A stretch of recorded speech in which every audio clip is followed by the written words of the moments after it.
ਰੋਜ਼ਾਨਾ ਆਪ ਸੰਗਤਾਂ ਗੁਰੂ ਦਰਬਾਰ ਅੰਦਰ ਜੁੜ ਕਰਕੇ ਤੇ ਆਪਣੇ ਆਪਣੇ ਘਰਾਂ ਵਿੱਚ ਬੈਠ ਕਰਕੇ ਇਸ ਸਥਾਨ ਤੋਂ ਸਰਵਣ ਕਰਦੀਆਂ ਹੋ। ਉਹ ਚੱਲ ਰਹੀਆਂ ਲੜੀਵਾਰ ਗੁਰਬਾਣੀ ਵਿਚਾਰਾਂ ਦੇ ਨਾਲ ਸਾਂਝ ਪਾਈ। ਵਿਚਾਰਾਂ ਨੂੰ ਆਰੰਭਣ ਤੋਂ ਪਹਿਲਾਂ ਸਤਿਗੁਰੂ ਧੰਨ ਗੁਰੂ ਗ੍ਰੰਥ ਸਾਹਿਬ ਜੀ ਕਿਰਪਾ ਕਰਨ ਆਪਣਾ ਮਿਹਰ ਭਰਿਆ ਹੱਥ ਸਿਰ ਤੇ ਰੱਖਣ ਔਰ ਆਪ ਸਰਬੱਤ ਸੰਗਤ ਬਖਸ਼ੋ ਅਸੀਸ। ਕੋਈ ਰਸਨਾ ਵਾਂਝੀ ਨਾ ਰਹੇ। ਦੋਵੇਂ ਹੱਥ ਜੋੜ ਆਪਣੀਆਂ ਮਨ ਬਿਰਤੀਆਂ ਇਕਾਗਰ ਕਰਦਿਆਂ ਹੋਇਆਂ ਲਵਾਓ ਗੁਰੂ ਚਰਨਾਂ ਵਿੱਚ ਹਾਜ਼ਰੀ। ਅਦਬ ਸਹਿਤ ਸਰਬੱਤ ਸੰਗਤ ਮਿਲ ਕਰਕੇ ਉਚਾਰਨ ਕਰੋ ਜੀ। ਸਤਿਨਾਮ ਸ੍ਰੀ ਵਾਹਿਗੁਰੂ ਸਾਹਿਬ ਜੀ। ਇੱਕ ਵਾਰ ਫਿਰ ਕਰੋ ਰਸਨਾਵਾਂ ਪਵਿੱਤਰ ਔਰ ਮਿਲ ਕੇ ਆਖੋ ਜੀ। ਸਤਿਨਾਮ ਸ੍ਰੀ ਵਾਹਿਗੁਰੂ ਸਾਹਿਬ ਜੀ। ਵਾਹਿਗੁਰੂ ਸਾਹਿਬ ਜੀ। ਇਕ ਓੰਕਾਰ ਸਤ ਗੁਰ ਪ੍ਰਸਾਦ।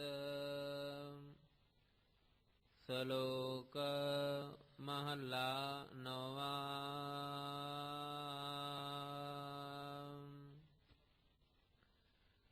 ਜਤਨ ਬਹੁਤ ਮੈਂ ਕਰ ਰਹਿਓ, ਮਿਟਿਓ ਨਾ ਮਨ ਕੋ ਮਾਨ। ਦੁਰਮਤ ਸਿਉ ਨਾਨਕ ਫਦਿਓ, ਰਾਖ ਲਿਹੋ ਭਗਵਾਨ।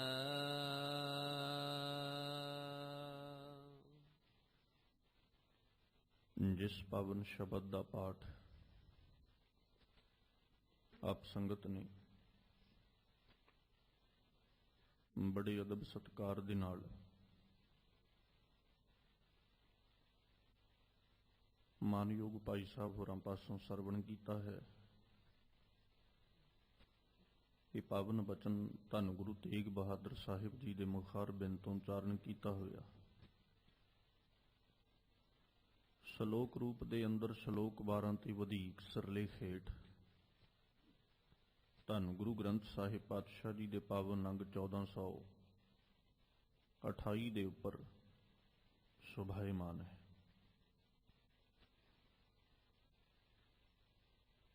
ਅੱਜ ਦੇ ਇਹਨਾਂ ਪਾਵਨ ਬਚਨਾਂ ਤੋਂ ਪਹਿਲਾਂ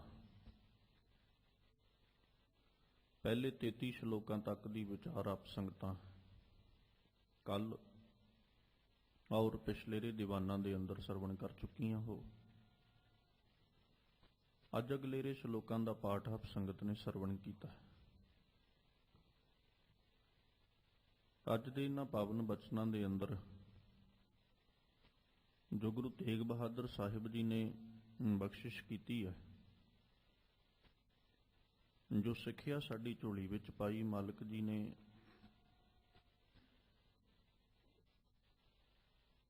ਅੱਜ ਫਿਰ ਮਨੁੱਖ ਦੁਆਰਾ ਕੀਤੇ ਜਾਂਦੇ ਜਿਹੜੇ ਯਤਨ ਨੇ, ਜਿਨ੍ਹਾਂ ਯਤਨਾਂ ਕਰਕੇ ਮਨੁੱਖ ਆਪਣੇ ਆਪ ਨੂੰ ਇੱਕ ਬਲਵਾਨ, ਇੱਕ ਤਾਕਤਵਰ ਜਾਂ ਆਪਣੇ ਆਪ ਨੂੰ ਵੱਡਾ ਸਮਝਦਾ ਹੈ, ਜਿਨ੍ਹਾਂ ਯਤਨਾਂ ਦੇ ਕਰਕੇ ਇਹ ਆਪਣੇ ਮਨ ਵਿੱਚ ਇੱਕ ਭਰਮ ਰੱਖ ਲੈਂਦਾ ਕਿ ਮੈਂ ਰੱਬ ਤੋਂ ਵੱਖਰਾ ਹਾਂ। ਅੱਜ ਉਹਨਾਂ ਯਤਨਾਂ ਕਰਕੇ ਬੰਧਨਾਂ ਵਿੱਚ ਪੈਂਦੇ ਹੋਏ ਇਸ ਮਨੁੱਖ ਨੂੰ ਸਤਿਗੁਰੂ ਜੀ ਨੇ ਸਮਝਾਇਆ ਤੇ ਮਾਲਕ ਜੀ ਨੇ ਜ਼ਿਕਰ ਕੀਤਾ, ਕਹਿੰਦੇ ਯਤਨ ਬਹੁਤ ਮੈਂ ਕਰ ਰਹੇ ਹੋ, ਮਿਟਿਓ ਨਾ ਮਨ ਕੋ ਮਾਨ। ਹੁਣ ਜੇ ਤੇ ਅੱਖਰੀ ਅਰਥ ਕਰਾਂਗੇ ਤੇ ਇਹ ਆ ਵੀ ਮੈਂ ਬੜੇ ਯਤਨ ਕੀਤੇ ਪਰ ਮੇਰੇ ਮਨ ਦਾ ਮਾਨ ਮਿਟਿਆ ਨਹੀਂ। ਅੱਖਰੀ ਅਰਥ ਤੇ ਇਹ ਹੀ ਨੇ। ਹੁਣ ਥੋੜਾ ਜਿਹਾ ਇੱਥੇ ਤਵੱਜੋ ਦੇ ਕੇ ਸਮਝਿਓ, ਮਨ ਦਾ ਮਾਨ ਯਤਨਾਂ ਨਾਲ ਮਿਟਣਾ ਹੀ ਕੋਈ ਨਹੀਂ। ਜਿੰਨੇ ਯਤਨ ਕਰਾਂਗੇ ਮਾਨ ਵਧੇਗਾ, ਮਾਨ ਯਤਨਾਂ ਨਾਲ ਮਿਟਣ ਵਾਲਾ ਹੀ ਨਹੀਂ। ਯਤਨ ਮੈਂ ਜਿੰਨੇ ਕੀਤੇ ਮਨ ਦਾ ਮਾਨ ਮਿਟਾਉਣ ਵਾਸਤੇ ਮੈਂ ਕਿਹੜੇ ਯਤਨ ਕਰਾਂਗਾ? ਭਲੇ ਕਰਮ ਕਰਾਂਗਾ, ਚੰਗੇ ਪਾਸੇ ਚੱਲਣ ਦੀ ਕੋਸ਼ਿਸ਼ ਕਰਾਂਗਾ, ਦਾਨ ਪੁੰਨ ਕਰਨ ਦਾ ਯਤਨ ਕਰਾਂਗਾ। ਹੋ ਸਕਦਾ ਧਾਰਮਿਕ ਸਥਾਨਾਂ ਦੇ ਉੱਤੇ ਆ ਕੇ ਮੈਂ ਨਮਸਕਾਰ ਕਰਾਂ ਕਿ ਮੇਰੇ ਮਨ ਦਾ ਮਾਣ ਮਿਟ ਜਾਏ, ਪਰ ਖਿਆਲ ਰੱਖਿਓ ਸਾਰੀਆਂ ਚੀਜ਼ਾਂ ਮਾਣ ਵਧਾ ਰਹੀਆਂ ਨੇ, ਮਾਣ ਘਟਾ ਨਹੀਂ ਰਹੀਆਂ। ਜਿਹਨੂੰ ਸਤਿਗੁਰੂ ਜੀ ਕਹਿੰਦੇ ਤੀਰਥ ਜਾਓ ਤਾਂ ਹਉ ਹਉ ਕਰਤੇ, ਪੰਡਤ ਪੁੱਛੋ ਤਾਂ ਮਾਇਆ ਰਾਤੇ। ਹੁਣ ਤੀਰਥ ਤੇ ਕਿਉਂ ਗਿਆ? ਮੈਲ ਲਾਉਣ ਵਾਸਤੇ। ਤੇ ਸਤਿਗੁਰੂ ਕੀ ਕਹਿੰਦੇ? ਇੱਕ ਭਾਉ ਲੱਥੀ ਨਹਾਤਿਆਂ ਦੋਏ ਭਾ ਚੜੀ ਅਸ ਹੋਰ ਲੈ ਕੇ ਆਇਆ, ਉੱਥੋਂ ਛੱਡ ਕੇ ਕੁਝ ਨਹੀਂ ਆਇਆ। ਤੀਰਥ ਤੇ ਜਾ ਰਿਹਾ, ਪਰ ਤੀਰਥ ਤੇ ਜਾਂਦਾ ਹੋਇਆ ਕੀ ਕਰ ਰਿਹਾ? ਹਉ ਹਉ ਕਰਤੇ, ਹਉ ਹਉ ਕਰਦਾ ਜਾ ਰਿਹਾ, ਮੈਂ ਕਰਦਾ ਜਾ ਰਿਹਾ। ਕਿਉਂਕਿ ਉੱਥੇ ਜਾਂਦਿਆਂ ਇਸ ਗੱਲ ਦਾ ਖਿਆਲ ਕਰੋ, ਕਿਤੇ ਰਸਤੇ ਵਿੱਚ ਕਿਤੇ ਜਦੋਂ ਆਪਾਂ ਜਾ ਰਹੇ ਹਾਂ ਪੰਥ ਹੀ ਕੋਈ ਰਾਹੀ ਮਿਲ ਜਾਂਦਾ ਹੈ, ਤੇ ਰਾਹੀ ਨਾਲ ਜਦੋਂ ਕਿਤੇ ਵਿਚਾਰ ਚਰਚਾ ਚੱਲੇ ਤੇ ਉਹ ਵਿਚਾਰ ਕਰਦਿਆਂ ਕੀ ਪੁੱਛਿਆ ਜਾਂਦਾ ਹੈ? ਪਹਿਲਾ ਸਵਾਲ, ਤੁਸੀਂ ਪਹਿਲੀ ਵਾਰ ਚੱਲੇ ਹੋ? ਅੱਗੋਂ ਕਹਿੰਦਾ ਨਹੀਂ ਜੀ ਮੈਂ ਚੌਥੀ ਵਾਰ ਚੱਲਿਆ। ਤੇ ਜਿਹੜਾ ਪੁੱਛਣ ਵਾਲਾ ਉਹ ਕਹਿੰਦਾ ਮੈਨੂੰ 25 ਸਾਲ ਹੋ ਗਏ ਇੱਥੇ ਜਾਂਦਿਆਂ ਨੂੰ। ਉਹ ਮਨ ਦਾ ਮਾਣ ਵੱਧ ਰਿਹਾ। ਉੱਥੇ ਇਹ ਨਹੀਂ ਵੀ ਮੈਂ ਚੱਲਿਆ ਤੇ ਮੈਂ ਆਪਣੇ ਮਨ ਦੀ ਮਹਿਲ ਲਾਉਣ ਚੱਲਿਆ, ਮੈਂ ਉੱਥੇ ਚੱਲਿਆ ਤੇ ਤਿਆਗ ਕਰਨ ਵਾਸਤੇ, ਮੈਂ ਉੱਥੋਂ ਲੈਣ ਚੱਲਿਆ। ਕੀ ਮਾਣ ਹੋਰ ਜ਼ਿਆਦਾ ਉੱਥੋਂ ਵਧਾਉਣ ਚੱਲੇ। ਗੁਰੂ ਬਾਬਾ ਜੀ ਕਹਿੰਦੇ ਯਤਨ ਬਹੁਤ ਮੈਂ ਕਰ ਰਹੇ ਹੋ। ਹੁਣ ਥੋੜਾ ਜਿਹਾ ਤਵੱਜੋ ਦੇ ਕੇ ਸਮਝਿਓ, ਗੁਰਬਾਣੀ ਜਿਹੜੀ ਹੈ ਨਾ, ਸਤਿਗੁਰੂ ਜੀ ਨੇ ਬਾਣੀ 'ਚ ਜ਼ਿਕਰ ਕੀਤਾ, ਇਹ ਬਾਣੀ ਜੋ ਜੀਉ ਜਾਣੈ ਤਿਸ ਅੰਤਰ ਰਵੈ ਹਰ ਨਾਮਾ। ਪੰਕਤੀ ਨੂੰ ਜਦੋਂ ਆਪਾਂ ਧਿਆਨ ਨਾਲ ਵਾਚਾਂਗੇ, ਸਮਝਾਂਗੇ, ਤੇ ਇਹ ਬਾਣੀ ਸਾਡੇ ਚਿੱਤ ਵਾਸਤੇ ਹੈ। ਜਿਹੜਾ ਜੀ ਤੋਂ ਬਾਣੀ ਨੂੰ ਸਮਝ ਲੈਂਦਾ ਤਿਸ ਅੰਤਰ ਰਵੈ ਹਰ ਨਾਮਾ, ਉਹਦੇ ਅੰਦਰ ਰੱਬ ਦਾ ਨਾਮ ਜਿਹੜਾ ਉਹ ਵਸ ਜਾਂਦਾ ਹੈ। ਉਹਦੇ ਅੰਦਰ ਅਕਾਲ ਪੁਰਖ ਪਰਮੇਸ਼ਵਰ ਦੇ ਨਾਮ ਦਾ ਟਿਕਾਅ ਹੋ ਜਾਂਦਾ, ਜਾਂ ਸੌਖੇ ਜਿਹੇ ਢੰਗ ਨਾਲ ਕਹਿ ਲਈਏ ਵੀ ਉਹਦਾ ਹਿਰਦਾ ਟਿਕ ਜਾਂਦਾ ਹੈ, ਜਿਹੜਾ ਬਾਣੀ ਦਾ ਸਹਾਰਾ ਲੈ ਲੈਂਦਾ। ਫਿਰ ਮਾਲਕ ਜੀ ਦੀ ਬਾਣੀ ਪੜੋ। ਸਤਿਗੁਰੂ ਕਹਿੰਦੇ ਬਾਣੀ ਗੁਰੂ, ਗੁਰੂ ਹੈ ਬਾਣੀ ਵਿੱਚ ਬਾਣੀ ਅੰਮ੍ਰਿਤ ਸਾਰੇ ਗੁਰ। ਬਾਣੀ ਕਹੈ ਸੇਵਕ ਜਨ ਮਾਨੈ, ਪ੍ਰਤੱਖ ਗੁਰੂ ਨਿਸਤਾਰੇ। ਗੁਰੂ ਬਾਣੀ ਆਖ ਰਿਹਾ, ਸੇਵਕ ਮੰਨ ਰਿਹਾ। ਜਿਹੜਾ ਸੇਵਕ ਮੰਨ ਲੈਂਦਾ ਉਹਨੂੰ ਪ੍ਰਤੱਖ ਗੁਰੂ ਮਿਲਦਾ ਹੈ। ਪ੍ਰਤੱਖ ਪਰਮੇਸ਼ਵਰ ਦਾ ਮਿਲਾਪ ਹੁੰਦਾ, ਜਾਂ ਇਹ ਕਹਿ ਸਕਦੇ ਹਾਂ ਕਿ ਉਹ ਪਰਮੇਸ਼ਵਰ ਦੇ ਦਰ ਉੱਤੇ ਕਬੂਲਿਆ ਜਾਂਦਾ, ਪ੍ਰਵਾਨ ਪੈ ਜਾਂਦਾ ਹੈ। ਅੱਜ ਦੇ ਜਿਹੜੇ ਪਾਵਨ ਬਚਨ ਨੇ ਉਹਨਾਂ ਨੂੰ ਖਿਆਲ ਦੇ ਨਾਲ ਜਦੋਂ ਵਿਚਾਰ ਕੇ ਚੱਲਾਂਗੇ, ਪਹਿਲੋਂ ਤੇ ਸਾਹਿਬ ਕਹਿੰਦੇ ਮਿਟਿਓ ਨਾ ਮਨ ਕੋ ਮਾਨ, ਫਿਰ ਦੁਰਮਤ ਸਿਉ ਨਾਨਕ ਫਧਿਓ। ਭੈੜੀ ਮੱਤ ਦੇ ਵਿੱਚ ਕਹਿੰਦੇ ਫਸ ਗਿਆ ਮੈਂ, ਹੁਣ ਕੀ ਕਰਨਾ? ਰਾਖ ਲਿਹੋ ਭਗਵਾਨ। ਬਸ ਆਹੀ ਤਰੀਕਾ, ਇੱਕ ਹੋਰ ਢੰਗ ਹੀ ਕੋਈ ਨਹੀਂ। ਜਿੰਨੇ ਮਰਜ਼ੀ ਯਤਨ ਕਰ ਲਏ ਜਾਣ, ਇਨਸਾਨ ਜਿਤਨੇ ਵੀ ਯਤਨ ਕਰੇਗਾ, ਜਿੰਨੇ ਵੀ ਇਹ ਕੋਸ਼ਿਸ਼ ਯਤਨ ਜਿਹੜੇ ਵੀ ਤਰੀਕੇ ਵਰਤਦਾ ਹੈ, ਉਹ ਸਾਰੇ ਦੇ ਸਾਰੇ ਢੰਗ, ਸਾਰੇ ਦੇ ਸਾਰੇ ਤਰੀਕੇ ਜਿਹੜੇ ਉਹ ਇਹਨੂੰ ਬੰਧਨਾਂ ਵਿੱਚ ਪਾਉਣ ਵਾਸਤੇ ਨੇ। ਧੰਨ ਗੁਰੂ ਅਰਜਨ ਦੇਵ ਪਾਤਸ਼ਾਹ ਜੀ ਦਾ ਪਾਵਨ ਬਚਨ ਆਪ ਜੀ ਦੀਆਂ ਰਸਨਾਵਾਂ ਤੇ ਰਹਿੰਦਾ ਹੈ। ਸਤਿਗੁਰੂ ਜੀ ਅਸ਼ਟਪਦੀ ਦੇ ਰੂਪ ਵਿੱਚ ਬਚਨ ਝੋਲੀ 'ਚ ਪਾਇਆ, ਤੇ ਮਾਲਕ ਜੀ ਨੇ ਉਹ ਪਾਵਨ ਬਚਨ ਕਈ ਵਾਰ ਆਪ ਸੰਗਤਾਂ ਹੁਕਮ ਰੂਪ ਵਿੱਚ ਵੀ ਸਰਵਣ ਕਰਦੀਆਂ। ਸਤਿਗੁਰੂ ਉੱਥੇ ਕੀ ਕਹਿੰਦੇ? ਪਾਠ ਪੜਿਓ ਅਰ ਵੇਦ ਵਿਚਾਰਿਓ, ਨਿਵਲ ਭੁਵੰਗਮ ਸਾਧੇ। ਪੰਚ ਜਨਾ ਸਿਉ ਸੰਗ ਨਾ ਛੁਟਕਿਓ, ਅਧਿਕ ਅਹਮ ਬੁੱਧ ਬਾਧੇ। ਪਿਆਰੇ ਇਨ ਬਿਦ ਮਿਲਣ ਨਾ ਜਾਈ, ਮੈਂ ਕੀਏ ਕਰਮ ਅਨੇਕਾ, ਹਾਰ ਪਰਿਓ ਸੁਆਮੀ ਕੈ ਦੁਆਰੇ, ਦੀਜੈ ਬੁੱਧ ਵਿਵੇਕਾ। ਮੈਂ ਕੀਏ ਕਰਮ ਅਨੇਕਾ, ਯਤਨ ਬਹੁਤ ਮੈਂ ਕਰ ਰਹੇ ਹੋ। ਫਿਰ ਸਾਹਿਬ ਕਹਿੰਦੇ ਮੋਨ ਭਇਓ, ਕਰ ਪਾਤੀ ਰਹਿਓ, ਨਗਨ ਫਿਰਿਓ ਬਨ ਮਾਹੀ।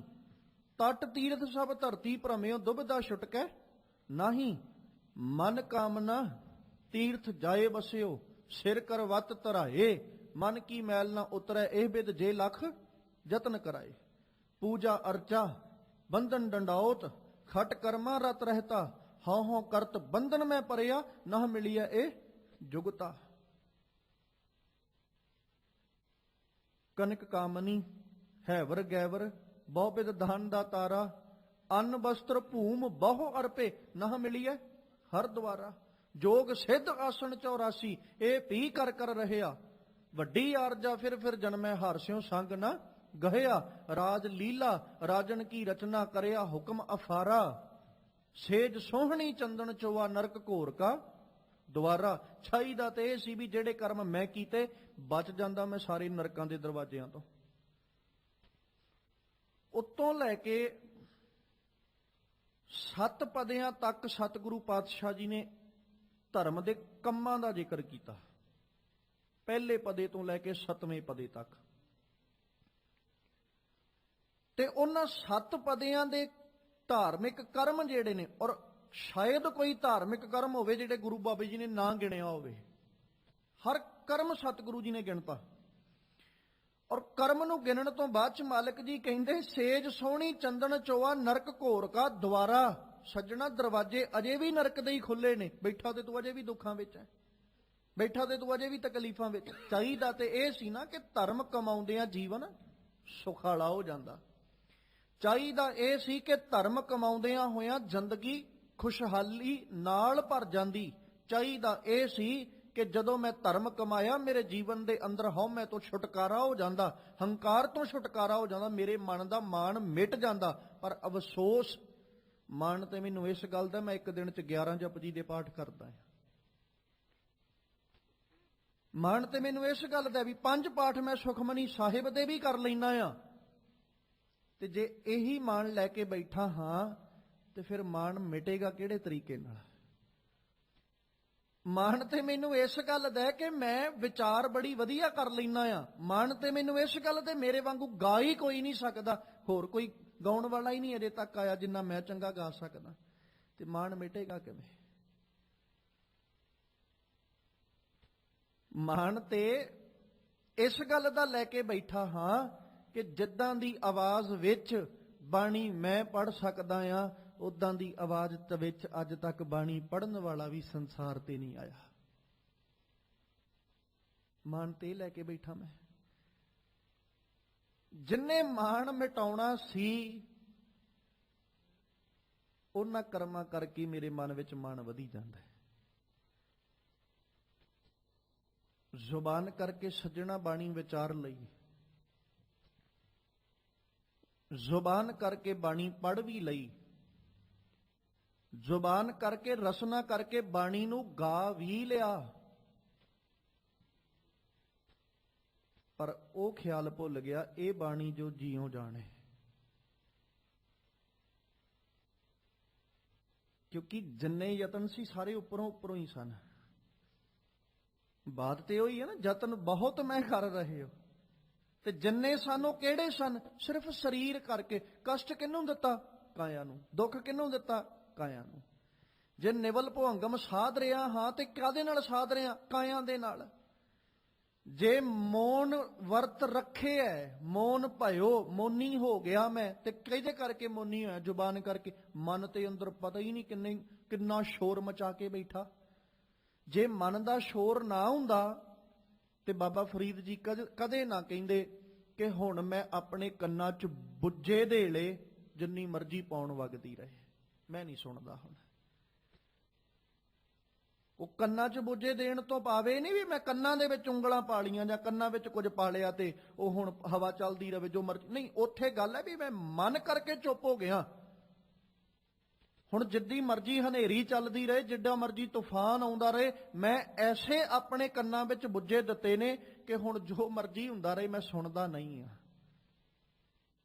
ਮੈਂ ਉਹਨੂੰ ਕਦੇ ਆਪਣੇ ਖਿਆਲ ਵਿੱਚ ਲੈ ਕੇ ਹੀ ਨਹੀਂ ਆਂਦਾ। ਪਰ ਅਫਸੋਸ ਅਸੀਂ ਉਹਨਾਂ ਕੰਨਾਂ ਵਿੱਚ ਬੁੱਝੇ ਨਹੀਂ ਦੇ ਸਕੇ, ਜਾਂ ਉਸ ਜ਼ੁਬਾਨ ਕਰਕੇ ਚੁੱਪ ਨਹੀਂ ਕਰ ਸਕੇ। ਆਪਣੀ ਆਹ ਜ਼ੁਬਾਨ ਤੇ ਆਪਣੇ ਕੰਨਾਂ ਦੇ ਵਿੱਚ ਅਸੀਂ ਰੂਹ ਦੇ ਕੇ ਆਪਣੇ ਆਪ ਨੂੰ ਅਸੀਂ ਸੰਕੋਚਣ ਦੀ ਕੋਸ਼ਿਸ਼ ਕੀਤੀ, ਯਤਨ ਕੀਤਾ ਕਿ ਅਸੀਂ ਸੰਕੋਚ ਲਈਏ।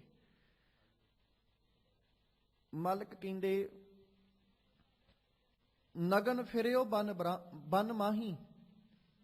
ਹੁਣ ਵਸਤਰਾਂ ਤੋਂ ਹੀਣਾ ਹੋ ਕੇ ਤੂੰ ਬਨ ਵਿੱਚ ਫਿਰਨ ਲੱਗ ਪਿਆ, ਜੰਗਲ 'ਚ ਫਿਰਨ ਲੱਗ ਗਿਆ। ਤੇ ਖਿਆਲ ਰੱਖਿਓ ਇਸ ਗੱਲ ਦਾ, ਨਗਨ ਫਿਰਨਾ ਜੰਗਲ ਵਿੱਚ, ਕਿਉਂਕਿ ਬਨ ਮਾਹੀ ਹੈ ਨਾ, ਬਨ ਦਾ ਮਤਲਬ ਜੰਗਲ। ਹੋ ਸਕਦਾ ਜਦੋਂ ਸ਼ੁਰੂਆਤ ਹੋਵੇ ਕੋਈ 6 ਮਹੀਨੇ ਸਾਲ ਕਠਿਨ ਕੱਢਣਾ ਪਵੇ, ਔਖਾ ਕੱਢਣਾ ਪਵੇ ਵਸਤਰਾਂ ਤੋਂ ਹੀਣਾ, ਕਿਉਂਕਿ ਸਰੀਰ ਉੱਤੇ ਧੁੱਪ ਵੀ ਸਹਿਣੀ ਪਏਗੀ, ਸਰਦੀ ਵੀ ਸਹਿਣੀ ਪਏਗੀ, ਹਰ ਤਰ੍ਹਾਂ ਦੇ ਹਾਲਾਤ ਸਹਿਣੇ ਪੈਣਗੇ। ਪਰ 6 ਮਹੀਨੇ ਸਾਲ ਬਾਅਦ ਚਮੜੀ ਨੇ ਉਦਾਂ ਦੀ ਹੀ ਬਣ ਜਾਣਾ ਜਿੱਦਾਂ ਦੀ ਜਾਨਵਰਾਂ ਦੀ ਹੈ। ਜਾਨਵਰ ਨੂੰ ਗਰਮੀ ਸਰਦੀ ਮੌਸਮ ਬਦਲਦਾ ਹੈ, ਉਸੇ ਤਰ੍ਹਾਂ ਜਾਨਵਰਾਂ ਲਈ ਵੀ ਬਦਲ ਗਿਆ। ਪਰ ਬਹੁਤਾ ਉਹਨਾਂ ਦੇ ਉੱਤੇ ਧੁੱਪ ਦਾ ਜਾਂ ਠੰਡ ਦਾ ਬਹੁਤਾ ਪ੍ਰਭਾਵ ਨਹੀਂ ਹੈ। ਤੇ ਜਿਹੜਾ ਇਨਸਾਨ ਵਸਤਰਾਂ ਤੋਂ ਹੀਣਾ ਹੋ ਕੇ ਤੁਰਨ ਲੱਗ ਜਾਂਦਾ ਹੈ, ਵਸਤਰਾਂ ਤੋਂ ਹੀਣਾ ਰਹਿਣ ਲੱਗ ਜਾਂਦਾ, ਸਾਲ 6 ਮਹੀਨੇ ਹੋ ਸਕਦਾ ਉਹਨੂੰ ਔਖਾ ਹੋਵੇ, ਮੁੜ ਕੇ ਤੇ ਚਮੜੀ ਉਦਾਂ ਦੀ ਬਣ ਜਾਣੀ, ਤੇ ਕੋਈ ਇਫੈਕਟ ਨਹੀਂ ਪਏਗਾ। ਤਟ ਤੀਰਥ ਦੇ ਉੱਤੇ ਭਰਮਣਾ, ਤਟ ਤੀਰਥ ਦੇ ਉੱਤੇ ਚੱਲ ਕੇ ਜਾਣਾ। ਪਹਿਲੀ ਵਾਰੀ ਤੁਰਾਂਗੇ ਤੇ ਹੋ ਸਕਦਾ ਲੱਤਾਂ ਦੁਖਣ, ਪਹਿਲੀ ਵਾਰੀ ਤੁਰਾਂਗੇ ਤੇ ਹੋ ਸਕਦਾ ਬਹੁਤਾ ਪੈਂਡਾ ਵੀ ਤੈਅ ਨਾ ਕਰ ਸਕੀਏ। ਮਹੀਨਾ ਲਗਾਤਾਰ ਕਿਤੇ ਤੁਰ ਕੇ ਵੇਖ ਲਈਏ, ਫਿਰ ਜਿੰਨਾ ਮਰਜ਼ੀ ਪੈਂਡਾ ਤੈਅ ਕਰਾ ਲਓ, ਨਾ ਪੈਰ ਦੁਖਣਗੇ, ਨਾ ਲੱਤਾਂ ਦੁਖਣਗੀਆਂ, ਨਾ ਇਨਸਾਨ ਦਾ ਸਰੀਰ ਥੱਕੇਗਾ, ਜਿੰਨਾ ਮਰਜ਼ੀ ਪੈਂਡਾ ਤੈਅ ਕਰਾ ਲਓ। ਪਰ ਮਾਣ ਤੇ ਮੈਨੂੰ ਇਸ ਗੱਲ ਦਾ ਹੀ ਆ ਗਿਆ ਨਾ ਵੀ ਮੇਰੇ ਜਿੰਨਾ ਤੁਰ ਵੀ ਕੋਈ ਨਹੀਂ ਸਕਦਾ ਜਿੰਨਾ ਮੈਂ ਤੀਰਥਾਂ ਦੇ ਉੱਤੇ ਜਾ ਆਇਆ। ਤੇ ਦੁਬਦਾ ਅਜੇ ਵੀ ਨਹੀਂ ਛੁੱਟੀ। ਫਿਰ ਮੈਂ ਪੂਜਾ ਅਰਚਾ ਵੀ ਬਹੁਤ ਕੀਤੀ, ਡੰਡੌਤ ਵੀ ਬੜੀ ਕੀਤੀ, 6 ਕਰਮ ਵੀ ਬੜੇ ਕੀਤੇ। ਪਰ ਉਹ ਕਰਨ ਤੋਂ ਬਾਅਦ ਚ ਕੀ ਹੋਇਆ? ਹੋ ਕਰਤ ਬੰਧਨ ਮੈਂ ਭਰਿਆ। ਮੈਂ ਤੇ ਮੈਂ ਕਰਦਾ ਹੋਇਆ ਬੰਧਨਾਂ ਚ ਹੀ ਫਸਿਆ। ਨਾ ਮਿਲੀ ਹੈ ਇਹ ਜੁਗਤਾ। ਸਤਿਗੁਰੂ ਕਹਿੰਦੇ ਤਰੀਕਾ ਹੀ ਨਹੀਂ ਹੈ ਸੱਜਣਾ ਰੱਬ ਨੂੰ ਮਿਲਣ ਦਾ, ਇਹ ਢੰਗ ਨਹੀਂ ਹੈ। ਤੂੰ ਜਿੰਨੇ ਮਰਜ਼ੀ ਯਤਨ ਕਰ, ਇਸ ਤਰੀਕੇ ਨਾਲ ਮਾਣ ਨਹੀਂ ਮਿਟਣਾ। ਇਸ ਤਰੀਕੇ ਨਾਲ ਤੂੰ ਆਪਣੀ ਸਰੀਰਕ ਹਸਤੀ ਨੂੰ ਮਿਟਾ ਸਕਦਾ ਹੈ। ਤੂੰ ਇਸ ਤਰੀਕੇ ਨਾਲ ਆਪਣੀ ਕਾਇਆ ਦੇ ਦੁੱਖ ਤਕਲੀਫ ਤੇ ਹੋ ਸਕਦਾ ਮਿਟਾ ਲਏ, ਪਰ ਮਾਣ ਨਹੀਂ ਮਿਟਣਾ। ਤੇ ਗੱਲ ਮਾਣ ਮਿਟਾਉਣ ਦੀ ਹੈ। ਮਾਨ ਤੇ ਨਾਮ ਸਿਰਫ ਇੱਕ ਅੱਖਰ ਦਾ ਹੀ ਫਰਕ ਹੈ। ਇੱਕ ਵਾਰੀ ਅੱਗੇ ਲੱਗਦਾ ਤੇ ਇੱਕ ਵਾਰੀ ਮਗਰ ਲੱਗਦਾ। ਮਾਣ ਮਿਟਾਉਣਾ ਨਾਮ ਚਾਹੀਦਾ, ਨਾਮ ਚਾਹੀਦਾ ਮਾਣ ਮਿਟਾਉਣਾ ਪਏਗਾ।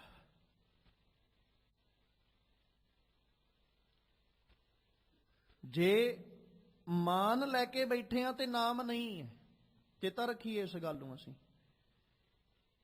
ਜੇ ਨਾਮ ਸਾਡੇ ਕੋਲ ਹੈ ਫਿਰ ਮਾਨ ਕਦੇ ਆ ਹੀ ਨਹੀਂ ਸਕਦਾ,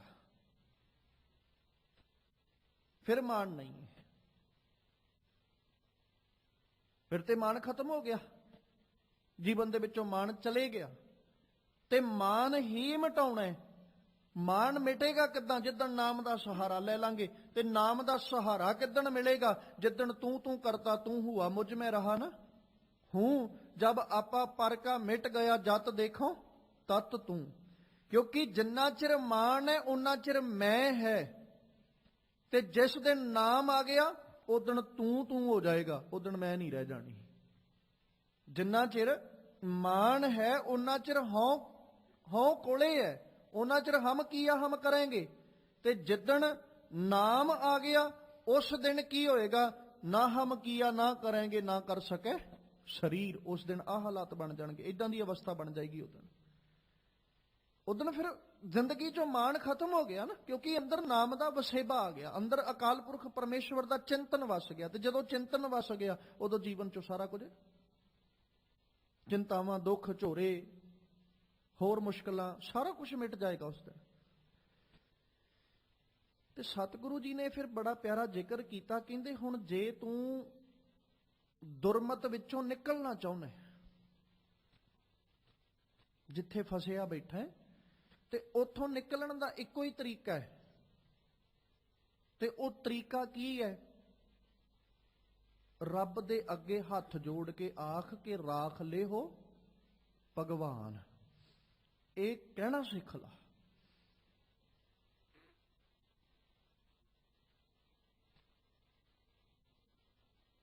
ਕਿਉਂਕਿ ਉਹਦੀ ਨਿਗਾਹ ਤੋਂ ਬਿਨਾ, ਉਹਦੇ ਕਿਰਪਾ ਦੇ ਨਜ਼ਰੀਏ ਤੋਂ ਬਿਨਾ ਮਾਣ ਕਦੇ ਨਹੀਂ ਜੇ ਮਿਟਦਾ। ਇੱਕ ਅਦੀਬ ਨੇ ਬੜਾ ਸੋਹਣਾ ਜ਼ਿਕਰ ਕੀਤਾ। ਕਹਿੰਦੇ ਖਿਦਰ ਕੇ ਪਾਸ ਖਬਰ ਕੇ ਸਿਵਾ ਕੁਝ ਔਰ ਨਹੀਂ, ਤੇਰਾ ਇਲਾਜ ਨਜ਼ਰ ਕੇ ਸਿਵਾ कुछ और नहीं। इलाज है पर एक ही तरीका, सिर्फ कृपा कटाक्ष अवलोकन कीनो दास का दुख बिदारियो, आही तरीका। ढंग इको ही है तेरे इलाज का, ते वो इलाज का तरीका की है कि तू रब की बख्शिश का पात्र बन जाए। कदे भाई गुरदास जी नूं पुछ के वेखो। भाई गुरदास जी की रचना का जिक्र करने तो पहला मैं एक निक्की जी गाथा रखदा चला, क्योंकि बख्शिश की जिहड़ी निगाह है ना, वो जीवन नूं बड़ा चंगिया बना दिंदी। एक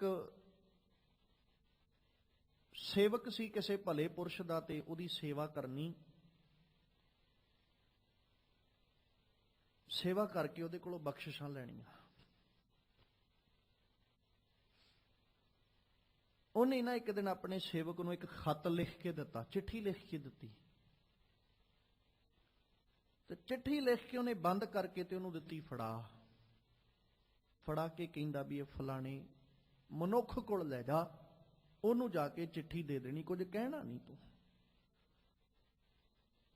कहंदा ठीक है।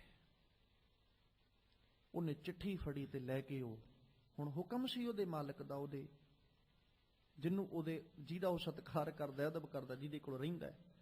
ਉਹਨੇ चिट्ठी पकड़ी, चिट्ठी खोली नहीं, उन्हें पकड़ के ते लैके उस मनुख कोल चले गया जिन्नू देण वास्ते उन्हें आख्या सी। ਉਹਨੂੰ जाके चिट्ठी पकड़ाई, पकड़ा के ते ਉਹਦੇ ਕੋਲ खड़ो गया भी ਉਹਨੇ ਕਹਿੰਦਾ ਕੀ है, कि ਉਹ जवाब भी ते लैके जाना ना।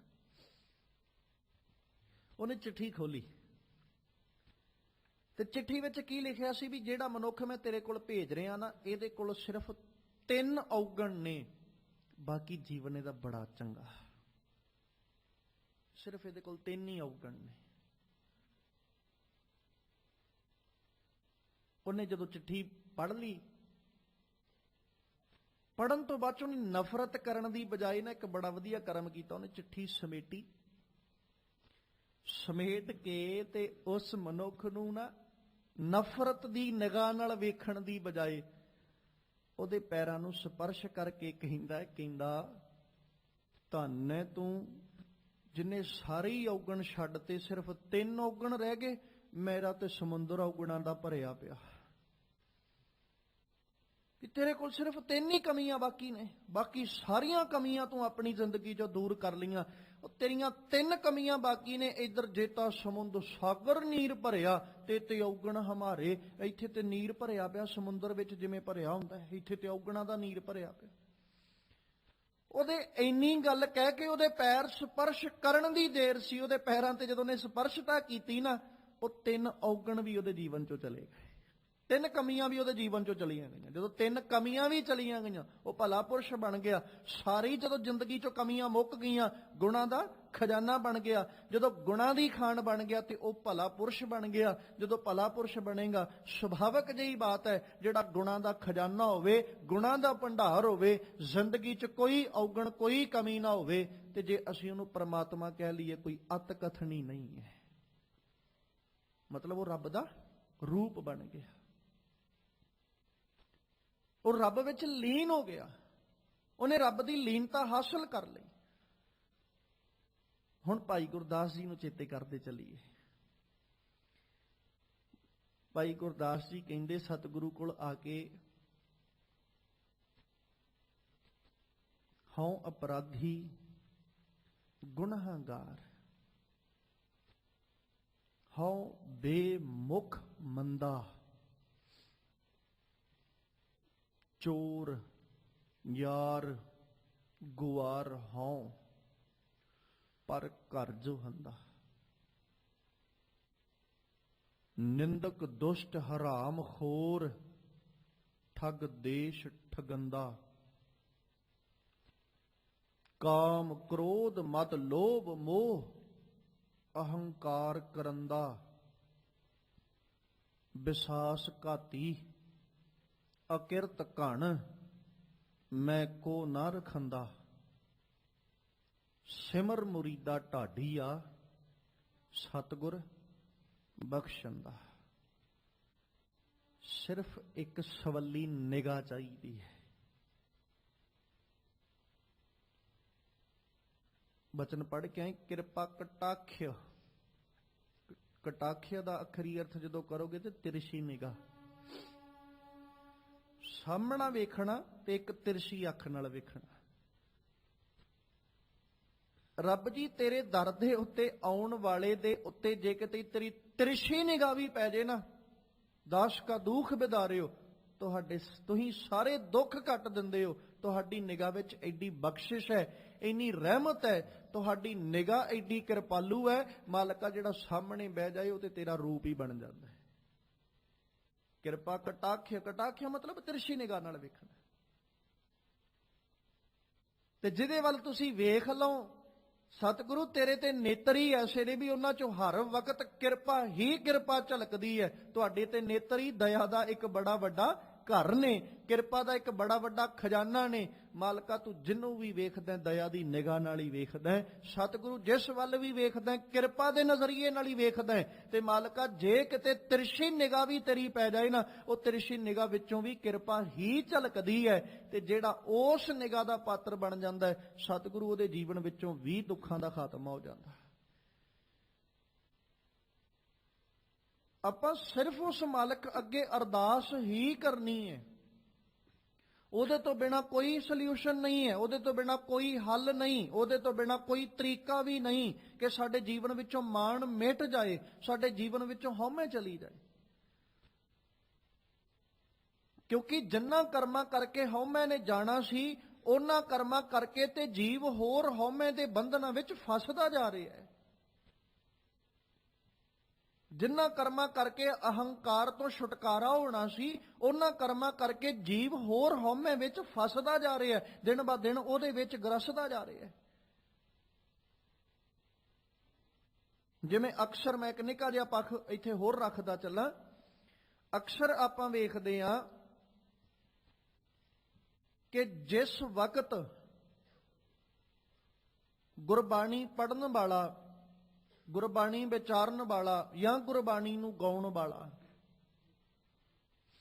ਗੁਰਬਾਣੀ ਗਾ ਰਿਹਾ, ਬੜੇ ਰਸ ਭਿੰਨੀ ਆਵਾਜ਼ ਵਿੱਚ ਗਾ ਰਿਹਾ, ਗੁਰਬਾਣੀ ਪੜ੍ਹਨ ਵਾਲਾ ਬੜੀ ਪਿਆਰੀ ਆਵਾਜ਼ ਵਿੱਚ ਗੁਰਬਾਣੀ ਪੜ੍ਹ ਰਿਹਾ, ਗੁਰਬਾਣੀ ਵਿਚਾਰਨ ਵਾਲਾ ਬੜੇ ਚੰਗੇ ਢੰਗ ਨਾਲ ਗੁਰਬਾਣੀ ਵਿਚਾਰ ਰਿਹਾ, ਪਰ ਇਹਨਾਂ ਦੇ ਹਾਲਾਤ ਵੱਖਰੇ ਵੱਖਰੇ ਨੇ। ਸਾਰਿਆਂ ਦੀ ਸੋਚ ਇਹ ਕਹਿ ਰਹੀ ਹੈ, ਗੁਰਬਾਣੀ ਪੜ੍ਹਨ ਵਾਲੇ ਦੀ, ਗੁਰਬਾਣੀ ਵਿਚਾਰਨ ਵਾਲੇ ਦੀ, ਗੁਰਬਾਣੀ ਗਾਉਣ ਵਾਲੇ ਦੀ, ਕਿ ਸਾਡੇ ਸਾਹਮਣੇ ਬਹਿ ਕੇ ਸਾਨੂੰ ਸੁਣਨ ਵਾਲੇ ਹੋਣ। ਜੇ ਸੁਣਨ ਵਾਲੇ ਹਨ ਤੇ ਤਰੀਕਾ ਕੁਝ ਹੋਰ, ਤੇ ਜੇ ਸੁਣਨ ਵਾਲੇ ਨਹੀਂ ਫਿਰ ਤਰੀਕਾ ਕੁਝ ਹੋਰ। ਮਤਲਬ ਕਿਤੇ ਨਾ ਕਿਤੇ ਕਹਿ ਸਕਦੇ ਹਾਂ ਅਜੇ ਵੀ ਹੰਕਾਰ ਚਾਹੁੰਦਾ ਹੈ ਕਿ ਸਾਡੀ ਵਾਹ ਵਾਹ ਹੋਵੇ, ਅਜੇ ਵੀ ਹਉਮੈ ਚਾਹੁੰਦੀ ਹੈ ਕਿ ਸਾਡੀ ਵਾਹ ਵਾਹ ਹੋਵੇ। ਜਦੋਂ ਸੁਣਨ ਵਾਲੇ ਸੁਣਦੇ ਸਾਨੂੰ ਚੰਗਾ ਆਖਣ, ਅਸੀਂ ਸੁਣਾਇਆ ਤੇ ਹੈ,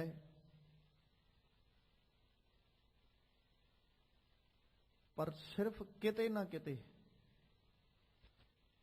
ਸਰੀਰਾਂ ਤੱਕ ਸੀਮਤ ਰਹਿ ਗਏ। ਆਪਣੇ ਆਪ ਨੂੰ ਅਸੀਂ ਸ਼ਾਇਦ ਸੁਣਾ ਨਹੀਂ ਸਕੇ। ਪੜ੍ਹੀ ਤੇ ਹੈ ਬਾਣੀ, ਪਰ ਪੜ੍ਹ ਕੇ ਸੁਣਾਉਣ ਜੋਗੇ ਰਹਿ ਗਏ, ਪੜ੍ਹ ਕੇ ਸੁਣੀ ਨਹੀਂ। ਗਾਇਆ ਤੇ ਹੈ ਗੁਰਬਾਣੀ ਨੂੰ, ਪਰ ਗਾ ਕੇ ਸੁਣਾਉਣ ਜੋਗੇ ਰਹਿ ਗਏ, ਗਾ ਕੇ ਸੁਣਿਆ ਕੋਈ ਨਹੀਂ। ਵਿਚਾਰਿਆ ਤੇ ਹੈ ਬਾਣੀ ਨੂੰ, ਪਰ ਵਿਚਾਰ ਕੇ ਸੁਣਾਉਣ ਜੋਗੇ ਰਹਿ ਗਏ, ਵਿਚਾਰ ਕੇ ਸੁਣਿਆ ਕੋਈ ਨਹੀਂ।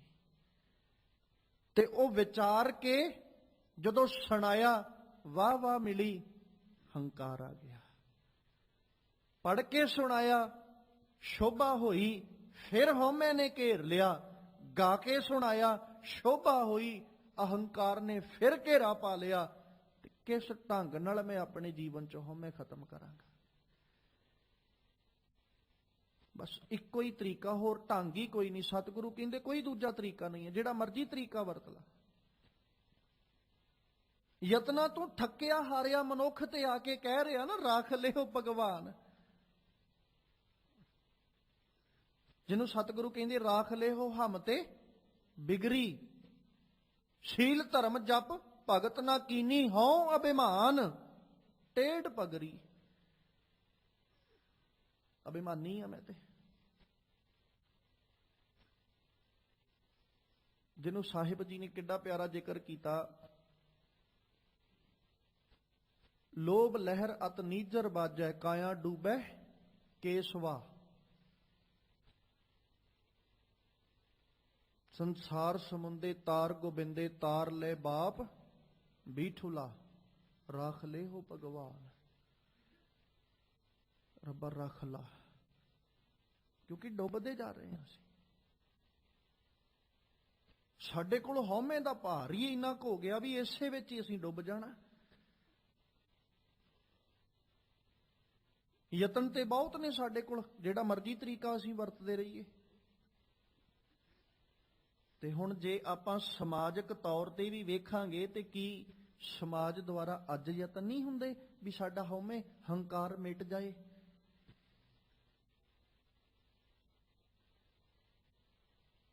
ਪਰ ਕਿੰਨੇ ਅੰਕ ਦਾ ਮਿਟਿਆ?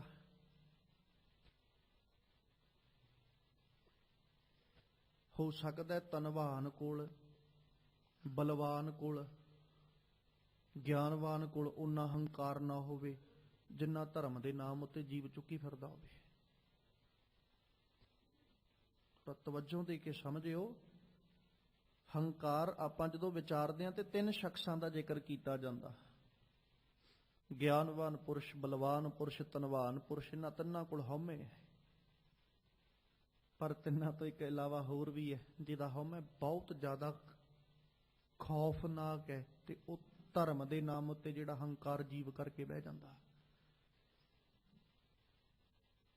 ਧਨਵਾਨ ਬੰਦੇ ਦਾ ਹੰਕਾਰ ਉਦੋਂ ਟੁੱਟ ਜਾਏਗਾ ਜਦੋਂ ਉਹਦੇ ਕੋਲੋਂ ਧਨ ਚਲੇ ਗਿਆ। ਬਲਵਾਨ ਬੰਦੇ ਦਾ ਮਾਣ ਟੁੱਟ ਜਾਏਗਾ ਜਦੋਂ ਬਲ ਚਲੇ ਗਿਆ। ਗਿਆਨੀ ਬੰਦੇ ਦਾ ਵੀ ਮਾਣ ਟੁੱਟ ਜਾਏਗਾ ਜਦੋਂ ਗਿਆਨ ਚਲੇ ਗਿਆ। ਧਰਮੀ ਬੰਦੇ ਦਾ ਮਾਣ ਕਦੋਂ ਟੁੱਟੇਗਾ? ਜਿਹੜਾ ਧਰਮ ਦੇ ਨਾਮ ਉੱਤੇ ਹਉਮੈ ਲੈ ਕੇ ਬੈਠਾ। ਧਰਮ ਤੇ ਛੱਡਣਾ ਕੋਈ ਨਹੀਂ। ਜਾਂ ਤੇ ਫਿਰ ਇਹ ਕਵਾਂਗੇ ਵੀ ਉਹਨੂੰ ਨਾਸਤਕ ਬਣਨਾ ਪਏਗਾ। ਜਦੋਂ ਨਾਸਤਕ ਬਣ ਗਿਆ ਉਦੋਂ ਕਹਿ ਸਕਦੇ ਹਾਂ ਵੀ ਉਹਦਾ ਹੰਕਾਰ ਟੁੱਟ ਗਿਆ। ਜਿਸ ਦਿਨ ਉਹ ਰੱਬ ਦੀ ਹੋਂਦ ਨੂੰ ਮੰਨਣ ਤੋਂ ਇਨਕਾਰੀ ਹੋ ਗਿਆ, ਜਿਸ ਦਿਨ ਉਹ ਰੱਬ ਦੀ ਹੋਂਦ ਤੋਂ ਮੁਨਕਰ ਹੋ ਜਾਏ, ਉਸ ਦਿਨ ਤੇ ਮੰਨ ਸਕਦੇ ਹਾਂ ਵੀ ਉਹਦਾ ਹਉਮੈ, ਮੈਂ, ਅਹੰਕਾਰ ਟੁੱਟ ਜਾਏਗਾ। ਪਰ ਜਿਹੜਾ ਧਰਮੀ ਬੰਦਾ ਹੈ, ਆਸਤਕ ਹੈ, ਰੱਬ ਦੀ ਹੋਂਦ ਮੰਨਣ ਵਾਲਾ, ਉਹ ਰੱਬ ਦੀ ਹੋਂਦ ਤੋਂ ਇਨਕਾਰੀ ਕਿਵੇਂ ਹੋਏਗਾ?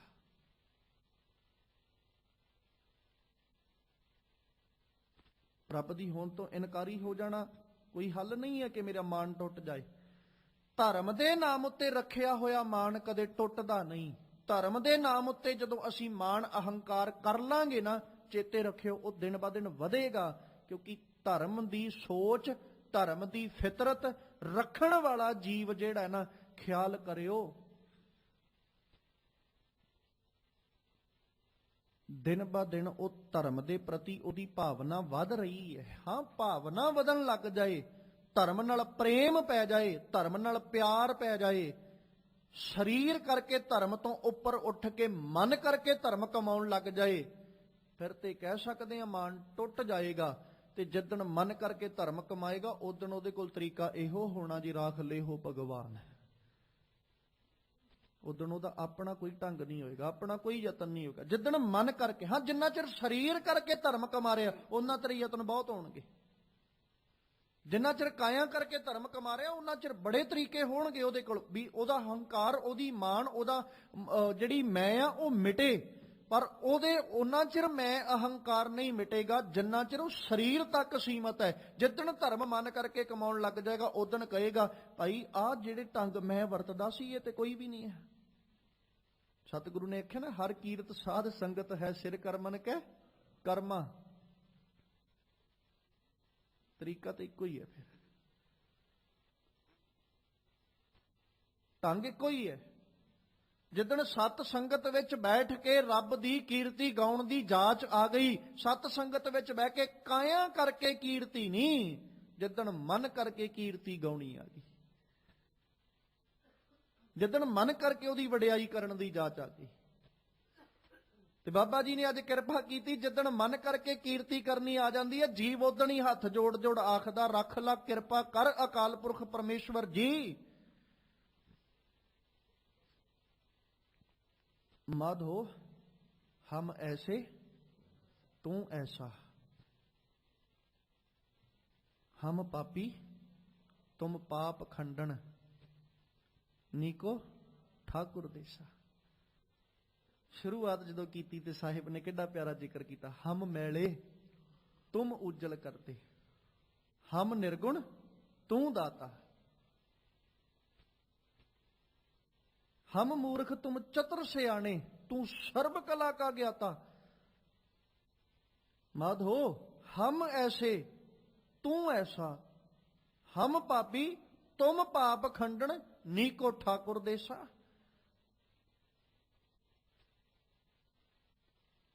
ਉਹਦੇ ਅੱਗੇ ਇਹੀ ਕਹਿਣਾ ਪਏਗਾ ਨਾ ਫਿਰ, ਰਾਖ ਲਿਓ ਭਗਵਾਨ,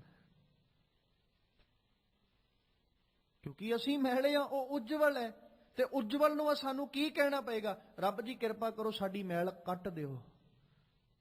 ਅਸੀਂ ਮੂਰਖ ਹਾਂ, ਤੇ ਜਿਹੜਾ ਸਿਆਣਾ ਹੈ, ਸਿਆਣੇ ਕੋਲ ਜਾ ਕੇ ਅਸੀਂ ਆਪਣੀ ਮੂਰਖਤਾ ਹੀ ਵਿਖਾਵਾਂਗੇ, ਮੂਰਖਤਾ ਹੀ ਵਿਖਾ ਕੇ ਉਹਦੀਆਂ ਨਜ਼ਰਾਂ 'ਚ ਕਿਵੇਂ ਪ੍ਰਵਾਨ ਹੋ ਜਾਾਂਗੇ। ਉੱਥੇ ਜਾ ਕੇ ਤੇ ਇਹੀ ਕਹਿਣਾ ਪੈਣਾ ਨਾ, ਮਾਲਕਾ ਮੂਰਖ ਹਾਂ, ਕਿਰਪਾ ਕਰ ਆਪਣੇ ਵਰਗੇ ਸਿਆਣੇ ਬਣਾ ਲਾ।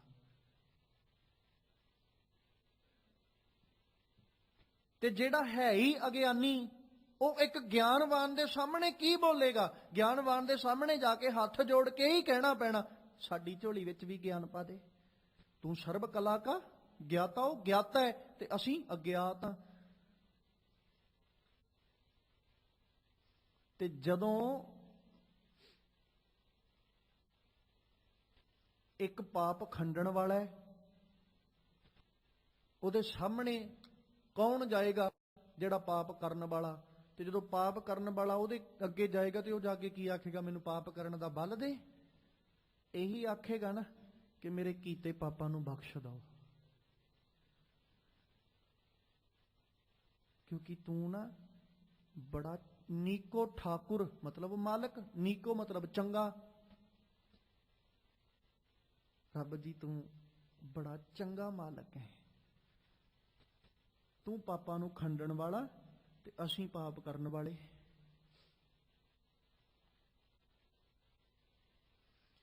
ਭਗਤ ਰਵਿਦਾਸ ਜੀ ਨੇ ਬੜਾ ਪਿਆਰਾ ਜ਼ਿਕਰ ਕੀਤਾ, ਜਦੋਂ ਮਾਨ ਮਿਟ ਜਾਂਦਾ ਹੈ, ਆਹ ਅਵਸਥਾ ਉਦੋਂ ਬਣਦੀ ਫਿਰ।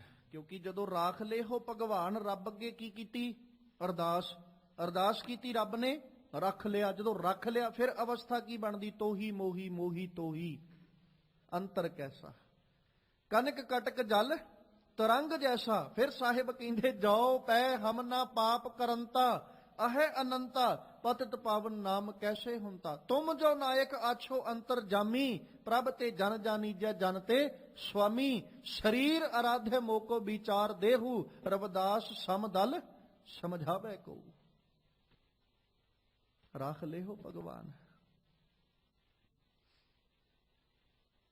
ਇੱਕ ਬਾਬਾ ਕਬੀਰ ਜੀ ਦਾ ਵਚਨ ਚੇਤੇ ਕਰਦੇ ਚਲੋ। ਕਬੀਰ, ਮਾਇਆ ਤਜੀ ਤੋ ਕਿਆ ਭਇਆ, ਮਾਨ ਤਜਿਆ ਨਹੀਂ ਜਾਏ।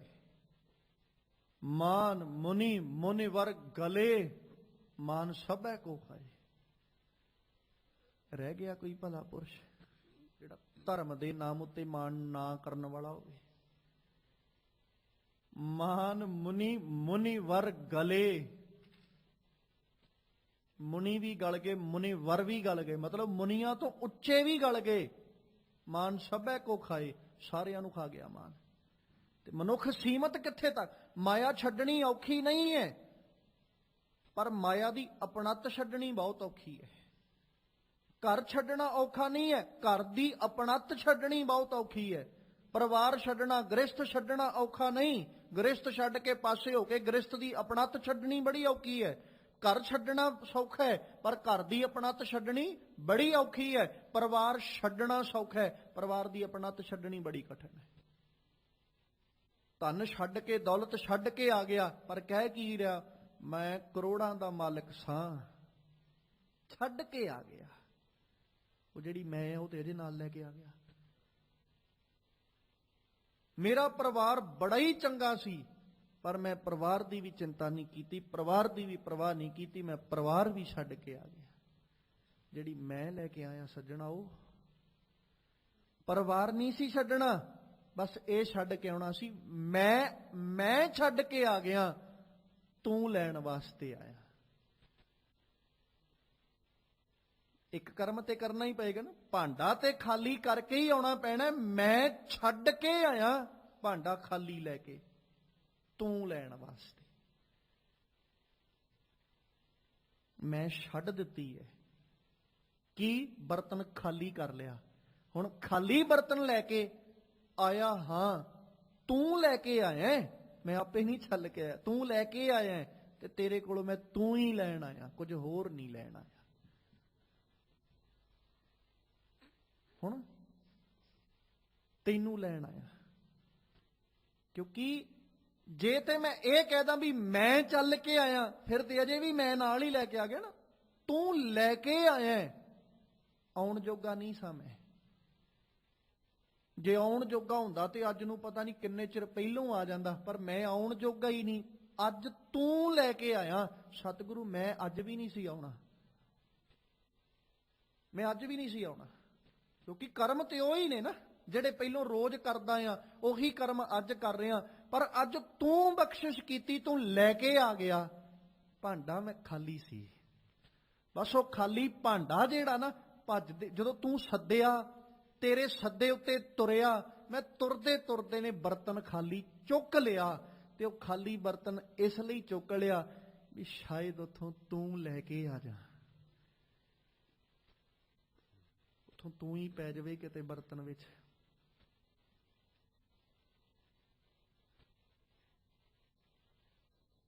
ਤੇ ਖਿਆਲ ਰੱਖਿਓ, ਇਹ ਉਦਣ ਹੀ ਖੇਡ ਵਰਤੇਗੀ ਜਿੱਦਣ ਉਸ ਮਾਲਕ ਅੱਗੇ ਸਾਡੀ ਅਰਜ਼ੋਈ ਹੋਏਗੀ ਵੀ ਰੱਬ ਜੀ ਕਿਰਪਾ ਕਰਕੇ ਰੱਖ ਲਓ। ਉਦਣ ਸਾਰੀ ਕਲਾ ਵਰਤਣੀ। ਤੇ ਅੱਜ ਗੁਰੂ ਬਾਬਾ, ਕਿਉਂਕਿ ਸਾਡੇ ਕੀਤੇ ਯਤਨ ਸਾਰੇ ਸਾਨੂੰ ਮੈਂ ਵਿੱਚ ਫਸਾਉਣਗੇ। ਜਿਸ ਦਿਨ ਉਹ ਬਖਸ਼ਿਸ਼ ਕਰੇਗਾ, ਉਦਣ ਉਹਨੇ ਇਸ ਮੈਂ ਦੇ ਚਿੱਕੜ ਚੋਂ ਸਾਨੂੰ ਕੱਢਣਾ, ਮੈਂ ਦੀ ਦਲਦਲ ਵਿੱਚੋਂ ਕੱਢਣਾ। ਕਿਉਂਕਿ ਮੈਂ ਦੀ ਦਲਦਲ ਐਸੀ ਹੈ, ਇੱਥੇ ਜਿੰਨੇ ਅਸੀਂ ਹਲਚਲ ਕਰਾਂਗੇ ਉਹਨੇ ਧੱਸਦੇ ਹੀ ਜਾਵਾਂਗੇ। ਇੱਥੇ ਹਲਚਲ ਕਰਨ ਨਾਲ ਕੋਈ ਹੱਲ ਨਹੀਂ, ਇੱਥੇ ਟਿਕਾ ਵਿੱਚ ਹੱਲ ਹੈ ਵੀ ਇੰਤਜ਼ਾਰ ਕਰੀਏ ਓਨਾ ਚਿਰ ਜਿੰਨਾ ਚਿਰ ਕੱਢਣ ਵਾਲਾ ਨਾ ਆ ਜਾਏ। ਤੇ ਕੱਢਣ ਵਾਲੇ ਅੱਗੇ ਅਰਦਾਸ ਜ਼ਰੂਰ ਕਰਦੇ ਰਹੀਏ ਕਿ ਕਿਰਪਾ ਕਰੋ ਮਾਲਕ ਪਾਤਸ਼ਾਹ, ਮੋਕੋ ਤਾਰ ਲੈ ਰਾਮਾ ਤਾਰ ਲੈ, ਮੈਂ ਅਜਾਨ ਜਨ ਤਰਬੇ ਨਾ ਜਾਨੋ, ਮੋਕੋ ਬਾਹ ਦੇ ਬਾਪ ਬੀਠੂਲਾ। ਬਸ ਆ ਅਰਦਾਸ, ਕਿਉਂਕਿ ਮੈਂ ਦੀ ਦਲਦਲ ਵਿੱਚ ਅਸੀਂ ਸਾਰੇ ਹੀ ਖੜੋਤੇ ਹਾਂ, ਕੋਈ ਟਾਵਾਂ ਹੈ ਜਿਹੜਾ ਇਸ ਦਲਦਲ ਤੋਂ ਬਚ ਗਿਆ। ਖੜੋਤੇ ਆਪਾਂ ਸਾਰੇ ਹੀ ਹਾਂ, ਤੇ ਜਿੰਨੇ ਯਤਨ ਕਰਦੇ ਰਵਾਂਗੇ ਉਹਨਾਂ ਕੀ ਹੋਏਗਾ? ਦੁਰਮਤ ਸਿਓ ਨਾਨਕ ਫਧਿਓ, ਫਸਦੇ ਜਾਵਾਂਗੇ। ਤੇ ਯਤਨ ਕਰਨ ਦੀ ਬਜਾਏ ਅਰਦਾਸ ਕਰੀਏ, ਰਾਖ ਲੇਹੋ ਭਗਵਾਨ। ਤੇ ਅਰਦਾਸ ਵਿੱਚ ਬਚਨ ਕੀ ਹੋਣ? ਮੋਕੋ ਤਾਰ ਲੈ ਰਾਮਾ ਤਾਰ ਲੈ, ਮੈਂ ਅਜਾਨ ਜਨ ਤਰਬੇ ਨਾ ਜਾਨੋ। ਆ ਸਾਡੀ ਅਰਦਾਸ ਦੇ ਬੋਲ ਹੋਣ ਵੀ ਮਾਲਕਾ ਕਿਰਪਾ ਕਰ ਤੇ ਸਾਨੂੰ ਬਚਾ ਲਾ, ਕਿਉਂਕਿ ਸਾਡੇ ਯਤਨ ਸਾਡੇ ਬੰਧਨਾਂ ਦਾ ਕਾਰਨ ਬਣ ਰਹੇ ਹਨ। ਬਾਲ ਜਵਾਨੀ ਅਰ ਬਿਰਧ ਫੁਨ, ਤੀਨ ਅਵਸਥਾ ਜਾਨ। ਕਹੋ ਨਾਨਕ ਹਰ ਭਜਨ ਬਿਨ, ਬਿਰਥਾ ਸਭ ਹੀ ਮਾਨ। ਤਿੰਨ ਅਵਸਥਾਵਾਂ ਦਾ ਜ਼ਿਕਰ ਜ਼ਿੰਦਗੀ ਦੀਆਂ ਸਤਿਗੁਰੂ ਨੇ, ਤਿੰਨ ਪੜਾਅ ਮਨੁੱਖੀ ਜੀਵਨ ਦੇ ਸਾਹਮਣੇ ਰੱਖੇ। ਬਾਲ, ਜਵਾਨੀ और बिरध फुन, तीन अवस्था जान है। हुण नाल दूजी पंक्ति भी लैके चलीए, कहो नानक हर भजन बिन, बिरथा सब ही मान। हुण बिरथा सब ही मान ते आपां अर्थ ये भी कर सकते हैं भी सारा कुछ व्यर्थ है, ਮਿਥਿਆ ਤਨ ਧਨ ਕੁਟੰਬ ਸਬਾਇਆ, ਮਿਥਿਆ ਹਉਮੈ ਮਮਤਾ ਮਾਇਆ, ਮਿਥਿਆ ਰਾਜ ਜੋਬਨ ਧਨ ਮਾਲ, ਮਿਥਿਆ ਆਪਸ ਉਪਰ ਕਰਤ ਗੁਮਾਨ। ਸਭ ਕੁਝ ਵਿਅਰਥ ਹੈ। ਕੱਪੜ ਰੂਪ ਸੁਹਾਵਣਾ ਛੱਡ ਦੁਨੀਆ ਅੰਦਰ, ਜਾਵਣਾ ਮੰਦਾ ਚੰਗਾ ਆਪਣਾ ਆਪੇ ਹੀ ਕੀਤਾ ਪਾਵਣਾ। ਜਾਂ ਸਤਿਗੁਰੂ ਕਹਿੰਦੇ ਕੂੜ ਰਾਜਾ ਕੂੜ ਪਰਜਾ ਕੂੜ ਸਭ ਸੰਸਾਰ, ਉਹ ਸਾਰਾ ਕੁਝ ਕੀ ਹੈ? ਬਿਰਥਾ ਸਭ ਹੀ ਮਾਨ। ਇੱਕ ਪੱਖ ਤੇ ਬਿਰਥਾ ਇਹ ਹੈ ਵੀ ਸਭ ਕੁਝ ਵਿਅਰਥ ਹੈ। ਦੂਸਰਾ ਪੱਖ ਵਿਅਰਥ ਕੀ ਹੈ? ਕਿਉਂਕਿ ਜਿੰਨਾ ਚੀਜ਼ਾਂ ਦੀ ਗੱਲ ਕੀਤੀ ਹੈ ਉਸੇ ਆਧਾਰ ਤੇ ਹੀ ਚੱਲਣਾ ਪਏਗਾ। ਤਿੰਨ ਅਵਸਥਾਵਾਂ, ਬਾਲ, ਜਵਾਨੀ ਤੇ ਬਿਰਧ, ਇਹ ਤਿੰਨ ਅਵਸਥਾਵਾਂ। ਨਾਲ ਕੀ ਕਿਹਾ? ਕਹੋ ਨਾਨਕ ਬਿਨ ਹਰ ਭਜਨ, ਰੱਬ ਦੇ ਭਜਨ ਤੋਂ ਬਿਨਾ ਬਿਰਥਾ ਸਭ ਹੀ ਮਾਨ। ਮਤਲਬ ਜੇ ਬਚਪਨ ਵਿੱਚ ਰੱਬ ਦਾ ਭਜਨ ਨਹੀਂ ਤੇ ਬਚਪਨ ਵਿਅਰਥ ਹੈ।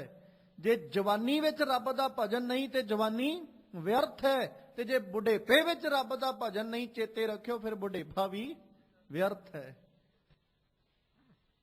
ਸਤਿਗੁਰੂ ਦੀ ਬਾਣੀ ਤੇ ਸਾਨੂੰ ਇਹ, ਕਿਉਂਕਿ ਸਾਨੂੰ ਬਚਪਨ ਤੋਂ ਹੀ ਸਿੱਖਿਆ ਇਹ ਮਿਲੀ, ਰਾਮ ਜਪੋ ਜੀ ਐਸੇ ਐਸੇ, ਧਰੂ ਪ੍ਰਹਿਲਾਦ ਜਪਿਓ ਹਰ ਜੈਸੇ। ਆ ਬਚਪਨ ਹੈ ਸਾਡਾ।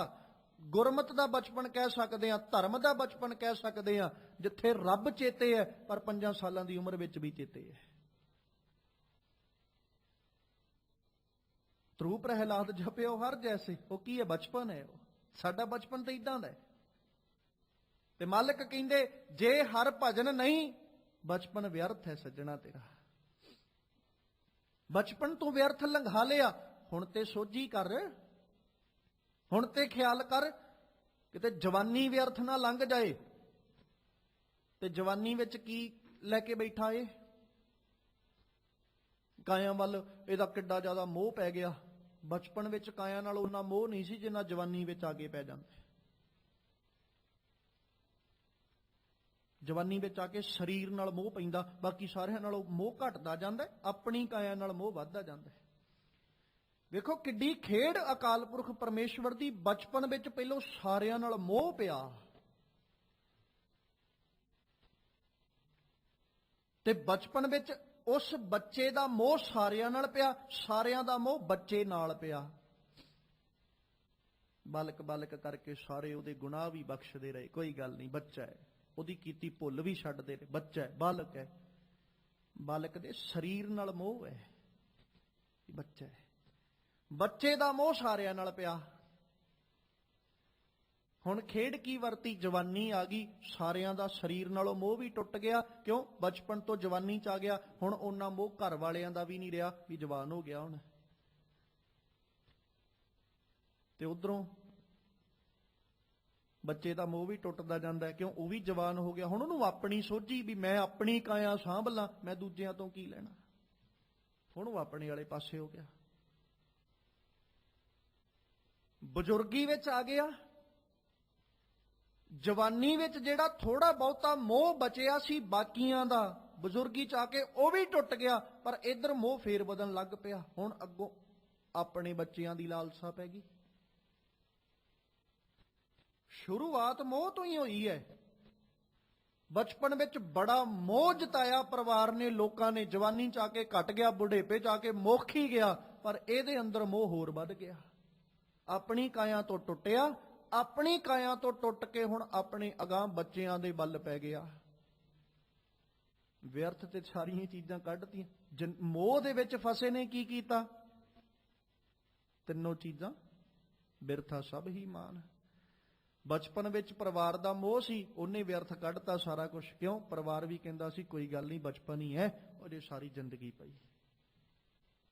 ਇਸੇ ਕਰਕੇ ਤੇ ਸਤਿਗੁਰੂ ਜੀ ਨੇ ਆਖਿਆ, ਕਹਿੰਦੇ 10 ਬਾਲਪਨ 20 ਰਵਣ, 30 ਕਾ ਸੁੰਦਰ ਕਹਾਵੈ, 40 ਪੁਰ ਹੋਏ 85 ਪੱਗ ਖਿਸੈ, 60 ਕੇ ਬੁਢੇਪਾ ਆਵੈ, 70 ਕਾ ਮਤਹੀਣ, 80 ਕਾ ਵਿਵਹਾਰ ਨਾ ਪਾਵੈ, 90 ਕਾ ਸਿਹ ਜਸ ਨੀ, ਮੂਲ ਨਾ ਜਾਣੈ ਅਪ ਬਲ, ਟੰਡੋਲਿਮ ਢੂੰਡਮ ਡਿਠ, ਮੈਂ ਨਾਨਕ ਜਗ ਧੂਏ ਕਾ ਧੌਲ ਹਾਰ।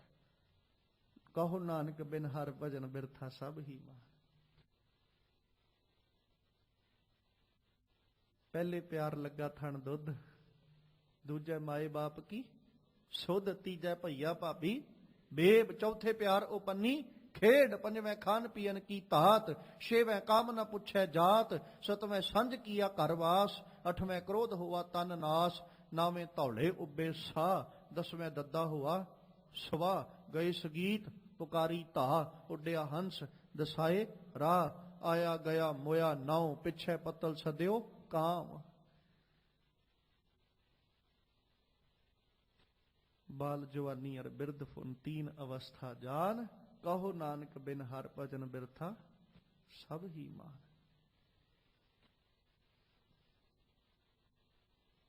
ਕਰਨਾ ਕੀ ਸੀ?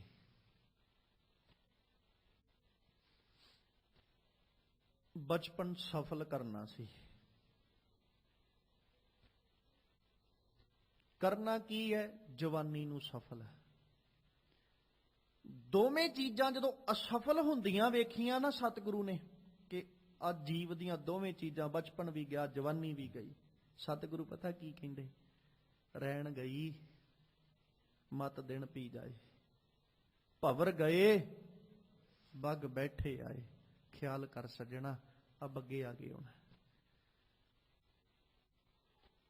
ਭਵਰ ਚਲੇ ਗਏ।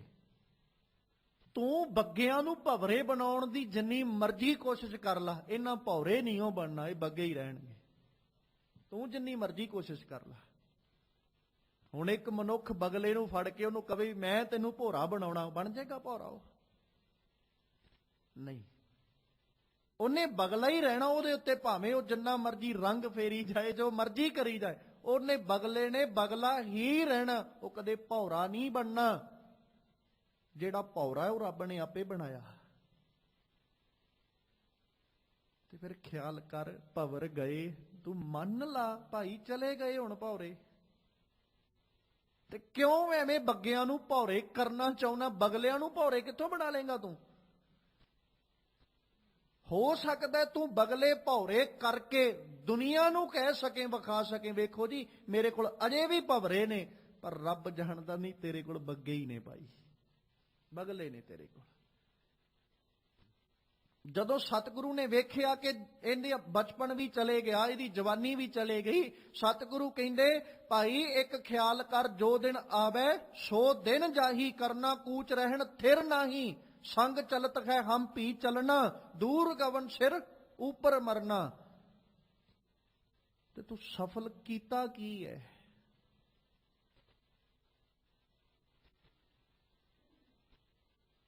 ਆਪਣੇ ਜੀਵਨ ਨੂੰ ਸਫਲ ਕਰਨ ਵਾਸਤੇ ਕੀ ਕਰ ਰਿਹਾ? ਕਿਉਂਕਿ ਤਿੰਨੋਂ ਚੀਜ਼ਾਂ ਤੇ ਵਿਅਰਥ ਚਲੀਆਂ ਗਈਆਂ। ਸਤਿਗੁਰੂ ਨੇ ਬਕਾਇਦਾ ਜ਼ਿਕਰ ਕੀਤਾ, ਕਹਿੰਦੇ ਬਾਣੀ ਵਿੱਚ ਮਾਲਕ ਪਾਤਸ਼ਾਹ ਜੀ, ਸਤਿਗੁਰੂ ਕਹਿੰਦੇ ਚਰਨ ਸੀਸ ਕਰ ਕੰਪਣ ਲਾਗੇ, ਨੈਣੋ ਨੀਰ ਅਸਾਰ ਵਹੈ, ਜਿਹਵਾ ਬਚਨ ਸ਼ੁੱਧ ਨਹੀਂ ਨਿਕਸੈ, ਤਬਰੇ ਧਰਮ ਕੀ ਆਸ ਕਰੇ। ਮੰਨ ਲਾ ਹੁਣ ਤਿੰਨੋਂ ਹੀ ਵਿਅਰਥ ਗਏ। ਮਨੁੱਖ ਇੱਕ ਗੱਲ ਕਹਿੰਦਾ, ਹਰ ਚੀਜ਼ ਦੀ ਮਨੁੱਖ ਨੇ ਉਮਰ ਜਿਹੜੀ ਨਾ ਉਹਨੂੰ ਬਰਕਰਾਰ ਕੀਤਾ, ਮੁਕਰਰ ਕੀਤਾ ਕਿ ਇਸ ਕੰਮ ਲਈ ਇੰਨੀ ਕੁ ਉਮਰ ਪੱਕੀ ਹੈ। ਬਚਪਨ 10-12 ਸਾਲਾਂ ਤੱਕ ਇਹਨੇ ਮੁਕਰਰ ਕਰ ਲਿਆ। ਜਿੱਦਣ ਟੀਨ ਏਜ ਵਿੱਚ ਪੈ ਜਾਂਦਾ ਹੈ ਨਾ, ਬਸ ਉਦਣ ਹੀ ਕਹਿਣ ਲੱਗ ਜਾਂਦੇ ਜੀ ਹੁਣ ਇਹ ਜਵਾਨੀ ਵੱਲ ਵੱਧ ਗਿਆ, ਹੁਣ ਇਹ ਬਚਪਨ ਵਾਲੇ ਕੰਮ ਕਰਦਾ ਚੰਗਾ ਨਹੀਂ ਲੱਗਦਾ। ਟੀਨ ਏਜ ਗੁਜ਼ਰ ਗਈ, ਗੁਜ਼ਰਨ ਤੋਂ ਬਾਅਦ ਜਿੱਦਣ 20 ਦਾ ਹੋ ਗਿਆ, ਉਦਣ ਹੀ ਕਹਿਣ ਲੱਗ ਪਏ ਹੁਣ ਇਹ ਸਿਆਣਾ ਹੋ ਚੱਲਿਆ। ਮਤਲਬ ਹੁਣ ਇਹ ਵੀ ਅਭੀ ਇਹਦੀ ਚੜ੍ਹਦੀ ਜਵਾਨੀ ਹੁਣ ਪੂਰੇ ਭਰ ਜੋਬਨ ਤੇ ਆ ਗਈ ਹੈ। ਇਹ ਪੂਰੇ ਭਰ ਜੋਬਨ ਵਿੱਚ ਕਦਮ ਰੱਖ ਚੁੱਕਿਆ, ਜਵਾਨ ਹੋ ਗਿਆ, ਸੂਝਵਾਨ ਹੋ ਗਿਆ, ਜਿਹਨੂੰ ਆਪਾਂ ਕਹਿੰਦੇ ਆਪਾਂ ਇਹਨੇ ਸਾਂਭ ਲਿਆ, ਆਪਣੇ ਆਪੇ ਨੂੰ ਸੰਭਾਲ ਲਿਆ ਇਹਨੇ। ਮਤਲਬ ਹਰ ਸਿਚੁਏਸ਼ਨ ਨੂੰ ਹੁਣ ਹੈਂਡਲ ਇਹ ਕਰ ਸਕਦਾ, ਹਰ ਹਾਲਾਤ ਦਾ ਸਾਹਮਣਾ ਕਰ ਸਕਦਾ, ਮੁਕਰਰ ਕਰ ਲਿਆ। ਫਿਰ ਸਮਾਂ ਮੁਕਰਰ ਕੀਤਾ ਕਿ ਇੰਨੇ ਕੁ ਸਮੇਂ ਵਿੱਚ ਇਹਨੇ ਗ੍ਰਸਥ ਧਰਮ ਵਿੱਚ ਪ੍ਰਵੇਸ਼ ਕਰ ਜਾਣਾ, ਉਹ ਵੀ ਸਮਾਂ ਪੱਕਾ। ਕਿੰਨੇ ਕੁ ਸਮੇਂ ਵਿੱਚ ਇਹਨੇ ਆਪਣੇ ਗ੍ਰਸਥ ਧਰਮ ਨੂੰ ਨਿਭਾਉਣਾ ਹੈ, ਕਿੰਨਾ ਸਮਾਂ ਇਹਨੇ ਗ੍ਰਸਥ ਧਰਮ ਜਿਉਣਾ ਹੈ, ਉਹ ਹਰ ਇੱਕ ਚੀਜ਼ ਦਾ ਸਮਾਂ ਜਿਹੜਾ ਉਹਨੂੰ ਮੁਕਰਰ ਕੀਤਾ। ਜਦੋਂ ਧਰਮ ਦੀ ਵਾਰੀ ਆਈ ਉਦੋਂ ਮਾਲਕ ਕਹਿੰਦੇ ਤੂੰ ਕੁਝ ਵੀ ਪੱਕਾ ਨਹੀਂ ਕੀਤਾ ਭਾਈ, ਤੂੰ ਉਹ ਸਾਰਾ ਕੁਝ ਜਦੋਂ ਲੰਘ ਗਿਆ, ਹੁਣ ਇੰਨੀ ਵੀ ਤੇਰੀ ਜ਼ੁਬਾਨ 'ਚ ਹਿੰਮਤ ਨਹੀਂ ਰਹਿ ਗਈ ਕਿ ਜ਼ੁਬਾਨ ਕੁਝ ਸਾਫ਼ ਕਹਿ ਸਕੇ। ਸਤਿਗੁਰੂ ਕਹਿੰਦੇ ਹੁਣ ਧਰਮ ਦੀ ਆਸ ਲਾ ਕੇ ਬੈਠਾ, ਹੁਣ ਕੀ ਕਰ ਲੇਗਾ? ਹੁਣ ਧਰਮ ਥੋੜੀ ਕਮਾਇਆ ਜਾਣਾ ਤੇਰੇ ਤੋਂ।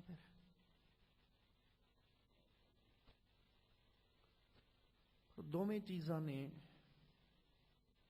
ਬਚਪਨ ਜਵਾਨੀ ਵਿਅਰਥ ਚਲੀ ਗਈ। ਆਪਾਂ ਇਹ ਨਹੀਂ ਕਹਿ ਸਕਦੇ ਕਿ ਬੁਢੇਪਾ ਵੀ ਵਿਅਰਥ ਜਾਏਗਾ, ਕਿਉਂਕਿ ਧੰਨ ਗੁਰੂ ਅਮਰਦਾਸ ਪਾਤਸ਼ਾਹ ਦਾ ਜੀਵਨ ਵੀ ਸਾਡੇ ਸਾਹਮਣੇ ਹੈ।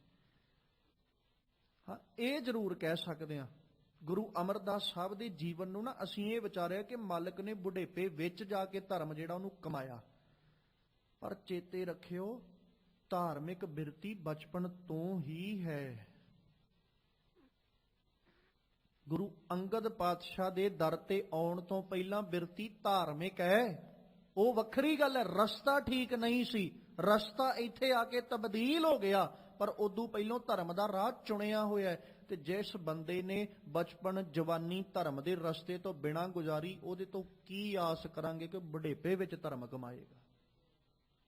ਇਸ ਗੱਲ ਨੂੰ ਡੂੰਘਾਈ ਨਾਲ ਵਾਚੀਏ ਕਿ ਗੁਰੂ ਅਮਰਦਾਸ ਪਾਤਸ਼ਾਹ ਕੋਲ ਧਰਮ ਬਚਪਨ ਤੋਂ ਹੈ। ਸਤਿਗੁਰੂ ਅਮਰਦਾਸ ਪਾਤਸ਼ਾਹ ਹਰ ਸਾਲ ਤੀਰਥ ਅਸਥਾਨਾਂ ਤੇ ਆਪ ਵੀ ਜਾਂਦੇ, ਸੰਗਤ ਨੂੰ ਲੈ ਕੇ ਜਾਂਦੇ। ਆ ਧਾਰਮਿਕ ਬਿਰਤੀ ਦਾ ਸਬੂਤ ਹੈ। ਉਹ ਵੱਖਰੀ ਗੱਲ ਹੈ, ਰਸਤਾ ਠੀਕ ਨਹੀਂ ਸੀ। ਪਰ ਸਾਡੀਆਂ ਜੇ ਅਸੀਂ ਬਿਰਤੀਆਂ ਦੀ ਗੱਲ ਕਰਾਂਗੇ ਤੇ ਸਾਡੇ ਕੋਲ ਕੀ ਧਾਰਮਿਕ ਬਿਰਤੀ? ਅਸੀਂ ਬਚਪਨ ਕੱਚ ਗਵਾਇਆ ਖੇਡਾਂ 'ਚ, ਜਵਾਨੀ ਕੱਚ ਗਵਾਈ ਕੰਮਾਂ ਕਾਰਾਂ ਵਿੱਚ, ਤੇ ਹੁਣ ਬੁਢੇਪੇ 'ਚ ਕਿੱਥੇ ਆ ਗਏ? ਚਲੋ ਹੁਣ ਧਰਮ ਕਮਾ ਲਈਏ। ਜਿਸ ਬੰਦੇ ਨੇ ਸਾਰੀ ਜ਼ਿੰਦਗੀ ਮਾਇਕ ਪਦਾਰਥਾਂ 'ਚ ਗੁਜ਼ਾਰੀ ਹੋਵੇ, ਇੱਕੋ ਦਮ ਆ ਕੇ ਉਹਦਾ ਤਿਆਗ ਕਰਨਾ ਸੌਖਾ ਨਹੀਂ ਪਿਆ। ਤੇ ਮਾਲਕ ਕਹਿੰਦੇ ਇਹ ਨਾ ਸੋਚ ਕੇ ਬੈਠ ਕਿ ਤੇਰੇ ਉੱਤੇ ਜਵਾਨੀ ਆਈ ਹੈ ਤੇ ਬੁਢੇਪਾ ਆਵੇਗਾ ਹੀ ਆਵੇਗਾ। ਸਤਿਗੁਰੂ ਬਾਣੀ 'ਚ ਨਾਲ ਹੀ ਕਹਿ ਦਿੰਦੇ, ਭਾਈ ਖਿਆਲ ਰੱਖ, ਹਰੀ ਨਾਹੀ ਡਡੂਰੀ ਪੱਕੀ ਵੱਢਣ ਹਾਰ। ਉਹ ਬੈਠਾ ਹੈ, ਉਹਨੇ ਹਰੀ ਵੱਢਣੀ, ਡਡੂਰੀ ਵੱਢਣੀ ਕਿ ਪੱਕੀ ਵੱਢ ਕੇ ਲਿਜਾਣੀ, ਉਹ ਜਾਣਦਾ। ਬਸ ਤੂੰ ਇਹ ਖਿਆਲ ਰੱਖ ਤੈਨੂੰ ਵੱਢਣ ਵਾਲਾ ਅੱਜ ਹੀ ਆਇਆ ਲੈ। ਇੰਨਾ ਮੰਨ ਕੇ ਚੱਲ ਵੀ ਤੈਨੂੰ ਵੱਢਣ ਵਾਲਾ ਆਇਆ ਬੈਠਾ ਹੈ, ਤੇ ਪਤਾ ਨਹੀਂ ਉਹਨੇ ਕਦੋਂ ਵੱਢ ਲੈਣਾ। ਜਿਹਨੂੰ ਬਾਪੂ ਜੀ ਕਹਿ ਦਿੰਦੇ, ਹਮ ਆਦਮੀ ਹਾਂ ਇੱਕ ਦਮੀ, ਮੋਹਲਤ ਮੋਹਤ ਨਾ ਜਾਣਾ। ਇੱਕ ਬੜਾ ਪਿਆਰਾ ਵਿਚਾਰ ਸਾਹਿਬ ਜੀ ਨੇ ਬਖਸ਼ਿਸ਼ ਕੀਤਾ। ਦਮ ਦਾ ਮਤਲਬ ਜਦੋਂ ਆਪਾਂ ਗਿਣਾਂਗੇ ਨਾ, ਅਸੀਂ ਇੱਕ ਸਾਹ ਕਹਿੰਦੇ ਆ ਤੇ ਇੱਕ ਦਮ ਕਹਿੰਦੇ ਆ, ਦੋਵੇਂ ਚੀਜ਼ਾਂ ਵੱਖਰੀਆਂ ਵੱਖਰੀਆਂ। ਸਾਹ ਜਿਹੜਾ ਉਹਨੂੰ ਅੰਦਰ ਲਿਜਾ ਕੇ ਬਾਹਰ ਕੱਢਣਾ, ਇਹਨੂੰ ਕਹਿੰਦੇ ਸਾਹ। ਦਮ ਇੱਕ ਪਾਸਾ, ਸਿਰਫ ਇੱਕ ਪਾਸਾ ਸਿਰਫ, ਉਹਨੂੰ ਕਹਿੰਦੇ ਦਮ। ਸਾਹ ਮਤਲਬ ਲੈ ਕੇ ਬਾਹਰ ਕੱਢਤਾ ਜਾਂ ਬਾਹਰ ਕੱਢ ਕੇ ਅੰਦਰ ਦੁਬਾਰਾ ਲੈ ਗਏ, ਉਹਨੂੰ ਕਿਹਾ ਸਾਹ। ਦਮ ਕਿਆ ਅੰਦਰ ਲੈ ਗਏ, ਬਸ ਇਹ ਦਮ ਹੈ। ਬਾਹਰ ਕੱਢਤਾ, ਇਹ ਦਮ ਇੱਕ ਪਾਸਾ। ਤੇ ਅਸੀਂ ਇੱਕ ਦਮੀ ਦੇ ਮਾਲਕ ਆ, ਇੱਕ ਦਮ ਦੇ ਆ। ਮਤਲਬ ਅੰਦਰ ਗਿਆ, ਬਾਹਰ ਨਹੀਂ ਆਉਣਾ, ਬਾਹਰ ਕੱਢ ਲਿਆ, ਅੰਦਰ ਨਹੀਂ ਜਾਣਾ। ਆ ਜੇ ਦਮ ਦਾ ਭਰੋਸਾ। ਤੇ ਮਾਲਕ ਕਹਿੰਦੇ ਇੱਥੇ ਤੇ ਇਹ ਵੀ ਨਹੀਂ ਪਤਾ ਮੋਹਲਤ ਮੋਹਤ ਨਾ ਜਾਣਾ, ਕਿਉਂਕਿ ਅਸੀਂ ਹਾਂ ਹੀ ਆਦਮੀ ਤੇ ਇੱਕ ਦਮ ਦੇ ਮਾਲਕ ਆ। ਤੇ ਜਦੋਂ ਆਪਣੇ ਹਰ ਦਮ ਨੂੰ ਅਖੀਰ ਸਮਝ ਕੇ ਚੱਲਾਂਗੇ ਨਾ, ਤੇ ਫਿਰ ਕਦੇ ਰੱਬ ਭੁੱਲੇਗਾ ਨਹੀਂ, ਭਾਵੇਂ ਬਚਪਨ ਹੈ, ਭਾਵੇਂ ਜਵਾਨੀ ਹੈ, ਤੇ ਭਾਵੇਂ ਬੁਢੇਪਾ ਹੈ। ਫਿਰ ਤਿੰਨੋਂ ਹੀ ਸਫਲ। ਪਰ ਜੇ ਭਜਨ ਕੋਲੇ ਨਹੀਂ ਰੱਬ ਦਾ, ਫਿਰ ਕੀ ਹੋਏਗਾ? ਕਹੋ ਨਾਨਕ ਹਰ ਭਜਨ ਬਿਨ ਬਿਰਥਾ ਸਭ ਹੀ ਮਾਨ। ਸਾਹਿਬ ਕਹਿੰਦੇ ਫਿਰ ਸਾਰੀਆਂ ਚੀਜ਼ਾਂ ਵਿਅਰਥ ਨੇ। ਇਸ ਕਰਕੇ ਆਪਾਂ ਵੀ ਗੁਰੂ ਅੱਗੇ ਝੋਲੀਆਂ ਅੱਡ ਕੇ ਅਰਦਾਸ ਕਰਦਿਆਂ ਹੋਇਆਂ ਮਾਲਕ ਦੇ ਅੱਗੇ ਇਹੋ ਬੇਨਤੀ ਕਰਨੀ, ਮਾਲਕਾ ਕਿਰਪਾ ਕਰ, ਸਾਡੀਆਂ ਝੋਲੀਆਂ ਵਿੱਚ ਵੀ ਆਪਣੇ ਨਾਮ ਦੀ ਦਾਤ ਪਾ। ਅਸੀਂ ਆਪਣੇ ਬਚਪਨ, ਆਪਣੀਆਂ ਜਵਾਨੀਆਂ ਤੇ ਆਪਣੇ ਬੁਢੇਪਿਆਂ ਨੂੰ ਸਫਲ ਕਰ ਲਈਏ। ਵਿਸਰਨਾ ਹੀ ਦਾਤਾਰ, ਵਿਸਰਨਾ ਹੀ ਦਾਤਾਰ।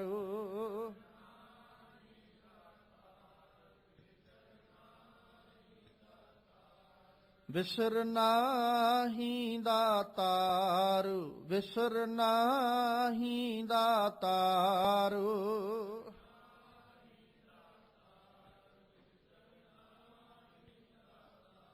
ਆਪਣਾ ਨਾਮ ਦੇਹੋ, ਆਪਣਾ ਨਾਮ ਦੇਹੋ।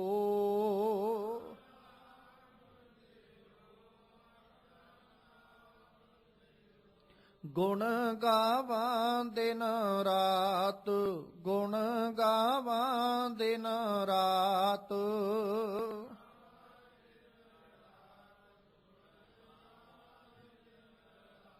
ਨਾਨਕ ਚਾਓ ਇਹੋ, ਨਾਨਕ ਚਾਓ ਇਹੋ।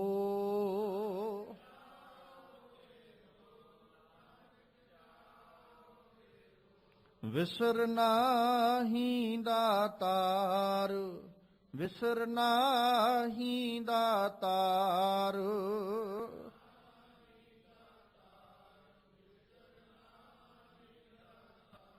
ਆਪਣਾ ਨਾਮ ਦੇਹੋ, ਆਪਣਾ ਨਾਮ ਦੇਹੋ।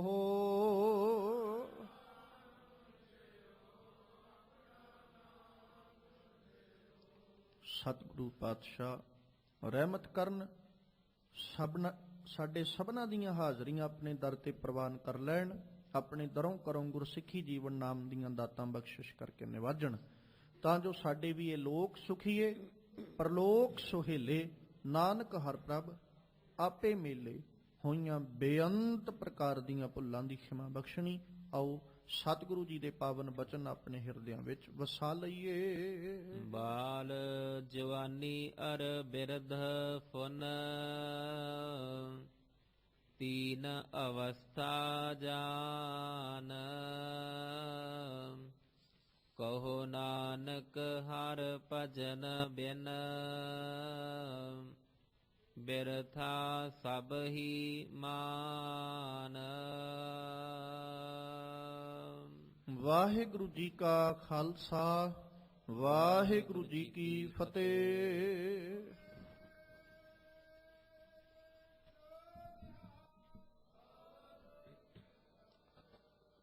ਰਾਮ ਕਲੀ ਮਹੱਲਾ ਤੀਜਾ। ਆਨੰਦ ਇੱਕ ਓੰਕਾਰ